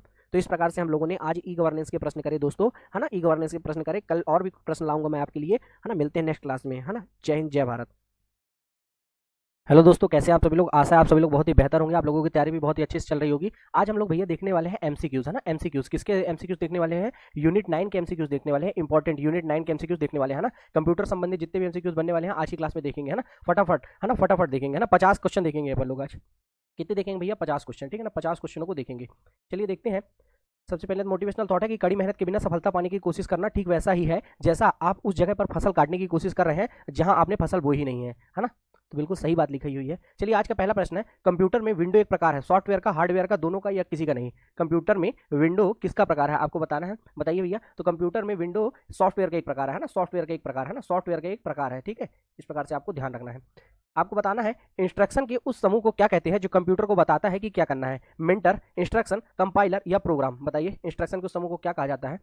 तो भैया प्रोग्राम कहा जाता है ना, प्रोग्राम है ना। इंस्ट्रक्शन के उस समूह को प्रोग्राम कहते हैं ना, जो कंप्यूटर को बताता है कि क्या करना है ना। तीसरा प्रश्न है आज का कि डिजिटल कंप्यूटर का कार्य पद्धति किस सिद्धांत पर कार्य करती है ना। डिजिटल कंप्यूटर की कार्य पद्धति आपको बताना है, केवल तर्क पर, इलेक्ट्रॉनिक परिपथ पर, गणना एवं तर्क पर या मापन पर। बताइए भैया किस पर काम करती है, किस पर काम करती है। तो बिल्कुल गणना एवं तर्क पर काम करती है ना, गणना एवं तर्क के सिद्धांत पर कार्य करती है, ठीक है बेटा। तो आज का अगला प्रश्न है, डाटा प्रोसेसिंग का अर्थ क्या है। डाटा का संग्रह, कंप्यूटर की कार्यप्रणाली, गणना कार्य करना, वाणिज्यिक उपयोग के लिए जानकारी तैयार करना। बताइए भैया क्या कार्य है, डेटा का क्या कार्य है। आखिर डेटा का कार्य है वाणिज्यिक उपयोग के लिए जानकारी तैयार करना। अगला प्रश्न है हमारा, निम्नलिखित में से कौन भारत की सबसे बड़ी सॉफ्टवेयर कंपनी है? इन्फोसिस, टीसीएस, विप्रो या एचसीएल? तो बिल्कुल सही उत्तर होगा टीसीएस, है ना। सबसे बड़ी कंपनी कौन सी भैया? हमारी टीसीएस कंपनी सबसे बड़ी है ना, सबसे बड़ी उभरती हुई कंपनी है। अगला प्रश्न है, क्रे क्या है? Mini computer, micro computer, main frame computer या सुपर कंप्यूटर? है ना। अमेरिका के वैज्ञानिक थे सेमोर क्रे, है ना, सेमोर क्रे, जो कि क्या है, जिनके नाम पे रखा गया है सुपर कंप्यूटर, है ना, सुपर कंप्यूटर। तो कौन है भैया? क्रे क्या है? एक सुपर कंप्यूटर है, ठीक है ना। अगला प्रश्न है, एलसीडी का पूरा नाम क्या है? Lead crystal device, light central display, liquid central display या लिक्विड क्रिस्टल डिस्प्ले? बताइए भैया। एलसीडी का फुल फॉर्म आपको बताना है ना, एलसीडी का फुल फॉर्म बताना है, तो सभी बता देंगे लिक्विड क्रिस्टल डिस्प्ले एलसीडी का फुल फॉर्म है, ठीक है ना, एलसीडी का फुल फॉर्म है। अगला प्रश्न है, जब कोई कंप्यूटर कोई क्रमादेश लागू करता है तो वह क्रमादेश कहां पर अटक जाता है? रैम में, रोम में, हार्ड डिस्क में या फ्लॉपी डिस्क में? बताइए भैया, वह कहां पर रुक जाता है? तो कहां पर रुकता है भैया? बताइए, फट से बताइए। तो रोम में रुक जाता है ना, जिसे क्या कहते हैं? Read only memory, read only memory कहा जाता है ना। कहां पर रुक जाता है? कहां पर रुक जाता है भैया? आपको बताना होगा। तो रोम में रुक जाता है ना, रोम में रुक जाता है ना, रोम में रुक जाता है। अगला प्रश्न देखते हैं, कंप्यूटर की स्थायी स्मृति को क्या कहा जाता है? रैम, रोम, सीपीयू या सीडी रोम? तो भैया रोम, भगवान हमारे रोम में बसा है, इस प्रकार से आप ध्यान रख सकते हैं। भगवान स्थायी है ना, तो भगवान हमारे रोम में बसा है, इस प्रकार से आप याद रख सकते हैं। स्थायी स्मृति को क्या कहते हैं? रोम कहते हैं। अस्थायी स्मृति को रैम कहते हैं ना, क्योंकि यहाँ रीड ओनली मेमोरी होता है ना, रीड एक्सेस मेमोरी होता है ना, ये रीड ओनली मेमोरी और रीड एक्सेस मेमोरी है ना, रैंडम एक्सेस मेमोरी, माफ करिएगा, रैंडम एक्सेस मेमोरी, इसका फुल फॉर्म क्या होता है? Random access memory. तो फुल फॉर्म भी पूछा जा सकता है, कंप्यूटर में पूछा ही जाता है। चलिए अगला प्रश्न है, कंप्यूटर वायरस है ऐसा कंप्यूटर प्रोग्राम जो स्वयं की प्रतिलिपियां बना सके, ऐसा वायरस जो मनुष्य के स्वास्थ्य को प्रभावित करे, उपरोक्त दोनों या इनमें से कोई नहीं? तो भैया कंप्यूटर ऐसा कंप्यूटर प्रोग्राम है जो स्वयं की प्रतिलिपियां बनाता है ना, स्वयं की प्रतिलिपियां बनाता है। अगर वायरस से पूछा जाए वायरस और वॉर्म्स में क्या डिफरेंस है, वायरस और वॉर्म्स में क्या डिफरेंस है, तो आप बता दीजिएगा। वायरस को किसी न किसी सोर्स की आवश्यकता होती है, लेकिन वॉर्म्स अपनी प्रतिलिपियां स्वयं बनाता है। दोनों प्रतिलिपियां बनाते हैं, लेकिन वॉर्म्स को क्या है? किसी सोर्स की आवश्यकता नहीं होती। ये बेसिक सा डिफरेंस याद रखिएगा। बहरहाल अगला प्रश्न है, पहली कंप्यूटर भाषा कौन सी विकसित की गई? कोबाल, बेसिक, फोर्ट्रान या पास्कल? तो बिल्कुल सही उत्तर होगा फोर्ट्रान। पहली कंप्यूटर भाषा कौन सी विकसित की गई? फोर्ट्रान। अगला प्रश्न है हमारा, पहले कंप्यूटर के लिए आईसी चिप आमतौर पर बनाए जाते थे, क्रोमियम के, आयरन के, सिलिका के या सिलिकॉन के? बताइए भैया, पहले कंप्यूटर चिप किसके बनाए जाते थे? बताइए, आईसी चिप किसके बनाए जाते थे? बताना है आपको, फट से बताइए। तो बिल्कुल सही उत्तर होगा सिलिकॉन के। किसके भैया? सिलिकॉन के, ठीक है। अगला प्रश्न है हमारा, अगला प्रश्न है, निम्न में से कौन सा सीआरटी का हिस्सा है ना? फास्फोरस प्रपट, छाया आच्छादन, इलेक्ट्रॉन गन या गैस प्लाजा? बताना है, सीआरटी का हिस्सा नहीं है। कैथोड रे ट्यूब की बात चल रही है ना, कैथोड रे ट्यूब की हिस्सा नहीं है, तो गैस प्लाजा भैया, gas plaza cathode ray tube का हिस्सा नहीं है। बाकी फास्फोरस प्रपट, छाया आच्छादन, इलेक्ट्रॉन गन तीनों के तीनों हिस्सा है। अगला प्रश्न भैया हमारा, पहला कंप्यूटर किसने बनाया था? बिल गेट्स ने, बिल क्लिंटन ने, चार्ल्स बेबेज ने या मरकोनी ने? है ना, मरकोनी ने। बताइए किसने बनाया था भैया? तो चार्ल्स बेबेज ने, है ना, चार्ल्स बेबेज ने पहला कंप्यूटर बनाया गया था। इसलिए आधुनिक कंप्यूटर के जनक किसे कहा जाता है? आधुनिक कंप्यूटर का जनक भी इन्हीं को कहा जाता है, चार्ल्स बेबेज को, ठीक है ना। इस बात को आप ध्यान रखिएगा। अगला प्रश्न है हमारा, कंप्यूटर एप्लीकेशन को बनाने के लिए प्रयुक्त डीबीएमएस किसको कहते हैं? Database management system, database micro system, database machine system या डाटाबेस मेंटेनेंस सिस्टम? तो डाटाबेस मैनेजमेंट सिस्टम कहते हैं। क्या कहते हैं भैया? डाटाबेस मैनेजमेंट सिस्टम कहते हैं, ठीक है। अगला प्रश्न हमारा, एक कंप्यूटर की स्मृति सामान्य तौर पर किलोबाइट अथवा मेगाबाइट रूप में अंकित की जाती है। एक बाइट बना होता है 8 द्विआधारी अंकों का, 2 द्विआधारी अंकों का, 8 दशमलव अंकों का या 2 दशमलव अंकों का? तो 8 द्विआधारी अंकों का, है ना। 8 क्या होता है? 8 बाइनरी डिजिट का बना होता है, ठीक है ना, 8 बाइनरी डिजिट का बना होता है। बहरहाल अगला प्रश्न है, डाटा के प्रेषण की गति को मापने के लिए सामान्यतः प्रयुक्त एकक है। बताइए, मेगाहर्ट्ज में नापते हैं, समप्रतीक प्रति सेकंड में नापते हैं या बिट प्रति सेकंड में या नैनो सेकंड में? तो बिल्कुल सही उत्तर होगा बिट पर सेकंड में नापते हैं। किसमें? बिट पर सेकंड में नापते हैं, ठीक है ना भैया, बिट पर सेकंड में नापते हैं। कंप्यूटर कंपाइलर क्या है आपको बताना है? कंपाइलर, असेंबलर और इंटरप्रेटर, मैं तीनों बताऊंगा आपको आगे, है ना। अभी आप बताइए कंपाइलर क्या है भैया? आखिर ये जो है कंपाइलर, ये होता क्या है? बताइए ऑप्शन पढ़ के फट से। तो बिल्कुल एक ऐसा प्रोग्राम है जो उच्च स्तरीय भाषा को मशीन भाषा में, अर्थात हाई लेवल लैंग्वेज को भैया ये क्या करता है? मशीनी लैंग्वेज में ट्रांसफर करता है ना, मशीनी लैंग्वेज में ट्रांसफर करता है, बदलता है, ठीक है। फिर आपको बताना है असेंबलर क्या कार्य करता है। आखिर असेंबलर जो है क्या काम करता है? बेसिक भाषा को यंत्र भाषा में, या हाई लेवल लैंग्वेज को मशीनी लैंग्वेज में, असेंबली भाषा को यंत्र भाषा अर्थात मशीनी लैंग्वेज में, असेंबली भाषा को उच्च स्तरीय भाषा में? तो बिल्कुल सही उत्तर होगा असेंबली लैंग्वेज को क्या करता है? ये असेंबली लैंग्वेज को मशीन लैंग्वेज में ट्रांसफर करता है। देखिए, हाई लेवल लैंग्वेज को लो लेवल लैंग्वेज में कौन करता है? कंपाइलर। इंटरप्रेटर क्या करता है? हाई लेवल लैंग्वेज को लो लेवल लैंग्वेज में, या असेंबली लैंग्वेज में, या बाइनरी लैंग्वेज, या मशीनी लैंग्वेज को बाइनरी लैंग्वेज भी कहते हैं। और बाइनरी अंक क्या होते हैं? 0 और 1। असेंबलर क्या होता है? असेंबलर लगा दिया जाता है ना, जो कंप्यूटर इंस्ट्रक्शन को क्या करता है? बाइनरी लैंग्वेज में परिवर्तित कर देता है ना। असेंबलर असेंबली लैंग्वेज को कह सकते हैं आप, असेंबली लैंग्वेज को क्या करता है, मशीनी लैंग्वेज में ट्रांसफर कर देता है। अब कंपाइलर क्या करता है भैया, एक साथ पूरे डाटा को परिवर्तित कर देता है, एक साथ पूरे डाटा को क्या कर देता है, हाई लेवल लैंग्वेज में परिवर्तित कर देता है। और जबकि इंटरप्रेटर क्या करता है, लाइन बाय लाइन करता है। कैसे करता है भाई, लाइन बाय लाइन करता है। ठीक है, आगे चलते हैं। आपको बताना है स्पैम किस विषय से संबंधित है। स्पैम कंप्यूटर, कला, संगीत या खेल, या एमपीपीएससी में आ चुका है, तो कंप्यूटर संबंधित है स्पैम, है ना। स्पैम क्या होता है, अनवांछित मैसेज होते हैं, उसको क्या कहते हैं, अनवांछित जो संदेश होते हैं उसे क्या कहा जाता है, अनवांछित संदेश को ही क्या कहा जाता है, स्पैम कहा जाता है ना, स्पैम कहा जाता है। अगला प्रश्न है एएलयू का रूप है access logic unit, array logic unit, artificial logic unit या अर्थमेटिक लॉजिक यूनिट। तो भैया अर्थमेटिक लॉजिक यूनिट क्या होता है, अर्थमेटिक लॉजिक यूनिट क्या होता है, एएलयू का फुल फॉर्म बताइए, यही होगा, फट से बताइए। बिल्कुल सही है ना। आगे चलते हैं, है ना। आईसी के आविष्कार से किस पीढ़ी का जन्म हुआ, प्रथम पीढ़ी का, द्वितीय पीढ़ी का, तृतीय पीढ़ी का या चतुर्थ पीढ़ी का। तो आईसी इंटीग्रेटेड सर्किट का आविष्कार हुआ तृतीय पीढ़ी में, है ना, तृतीय पीढ़ी में। देख लीजिए एसएसआई का मॉडल आया, स्मॉल स्केल इंटीग्रेशन, इसमें कितने ट्रांजिस्टर थे, 1 से 10 ट्रांजिस्टर थे, ठीक है ना। फिर उसके बाद एमएसआई आया, मीडियम स्केल इंटीग्रेशन, इसमें 10 से 500 ट्रांजिस्टर थे। फिर लार्ज स्केल इंटीग्रेशन इसमें 500 से 20,000 थे, जबकि वेरी लार्ज स्केल इंटीग्रेशन इसमें 20,000 से 1 लाख 10 लाख थे, 20,000 से 10 लाख थे ट्रांजिस्टर। वहीं यूएलएसआई आया अल्ट्रा लार्ज स्केल इंटीग्रेशन, जिसमें 10 लाख से भी ज़्यादा। वीएलएसआई ये दोनों लार्ज स्केल और लार्ज स्केल से लेके यहाँ तक अपन किस में यूज करते हैं, 4th और 5th पीढ़ी में, है ना, 4th और 5th पीढ़ी में। Basically ultra large scale integration को 5th पीढ़ी में करते हैं, जिसमें क्या बन रहा है, आर्टिफिशियल इंटेलिजेंस, बहरहाल देखिए चतुर्थ पीढ़ी का मुख्य अवयव कौन सा था, ट्रांजिस्टर था, वृहद एकीकरण परिपथ या एकीकृत परिपथ या निर्वात नलिका। निर्वात नलिका तो पहले ही कट जाएगा क्योंकि भैया ये प्रथम पीढ़ी में उपयोग हुआ था। तो भैया वृहद एकीकरण परिपथ अर्थात इसका मतलब क्या होगा, इंटीग्रेटेड सर्किट ही है भैया, ये इंटीग्रेटेड सर्किट है, लार्ज स्केल इंटीग्रेटेड सर्किट, है ना, लार्ज स्केल, है ना, LSI large scale integrated circuit, okay, LSI. आपको बताना है भैया, आपको बताना है कि अर्नेट, है ना, एयरनेट एजुकेशनल रिसर्च नेटवर्क था। इसका मतलब दूरदर्शन का धारावाहिक विश्व टेबल टेनिस के प्रयोग में किया जाने वाला नेट एक कंप्यूटर नेटवर्क या एक कोयला खदान का नाम। बताइए, फट से बताइए, आप जल्दी बताइए, एयरनेट क्या है भाई, एयरनेट क्या है। तो बिल्कुल सही है, एक कंप्यूटर नेटवर्क है, देखिए भैया कंप्यूटर नेटवर्क जो भी है ना, मैं आपको पूरे के पूरे बताऊंगा, है ना, अभी डिस्क्रिप्शन की क्लास बची है ना। बहरहाल आप बताइए कि जब इंटरनेट का उपयोग संदेश प्रेषित करने में किया जाता है तो यह सुविधा क्या कहलाती है ना, साइबर स्पेस, निकनेट, ईमेल या आईनेट। तो भैया ईमेल कहलाती है ना, संदेश प्रेषित करने की विधि कौन सी कहलाती है, ईमेल। अगला प्रश्न है हमारा कि पर्ल क्या है, भारत में नवनिर्मित एक राज्य, पूर्वोत्तर क्षेत्र में एक जंगल का नाम, कंप्यूटर भाषा या उत्तराखंड का संभावित नाम। तो पर्ल भैया एक कंप्यूटर लैंग्वेज है ना, क्या है भैया, कंप्यूटर लैंग्वेज है पर्ल। अगला प्रश्न है हमारा, 5वीं पीढ़ी के कंप्यूटरों में क्या उपलब्ध नहीं था, बोली की पहचान, कृत्रिम बुद्धिमत्ता, अत्यधिक एकीकरण या निर्वात ट्यूब, है ना। तो निर्वात नलिका नहीं थी भैया, निर्वात ट्यूब नहीं था, क्योंकि ये शुरू में ही था भैया।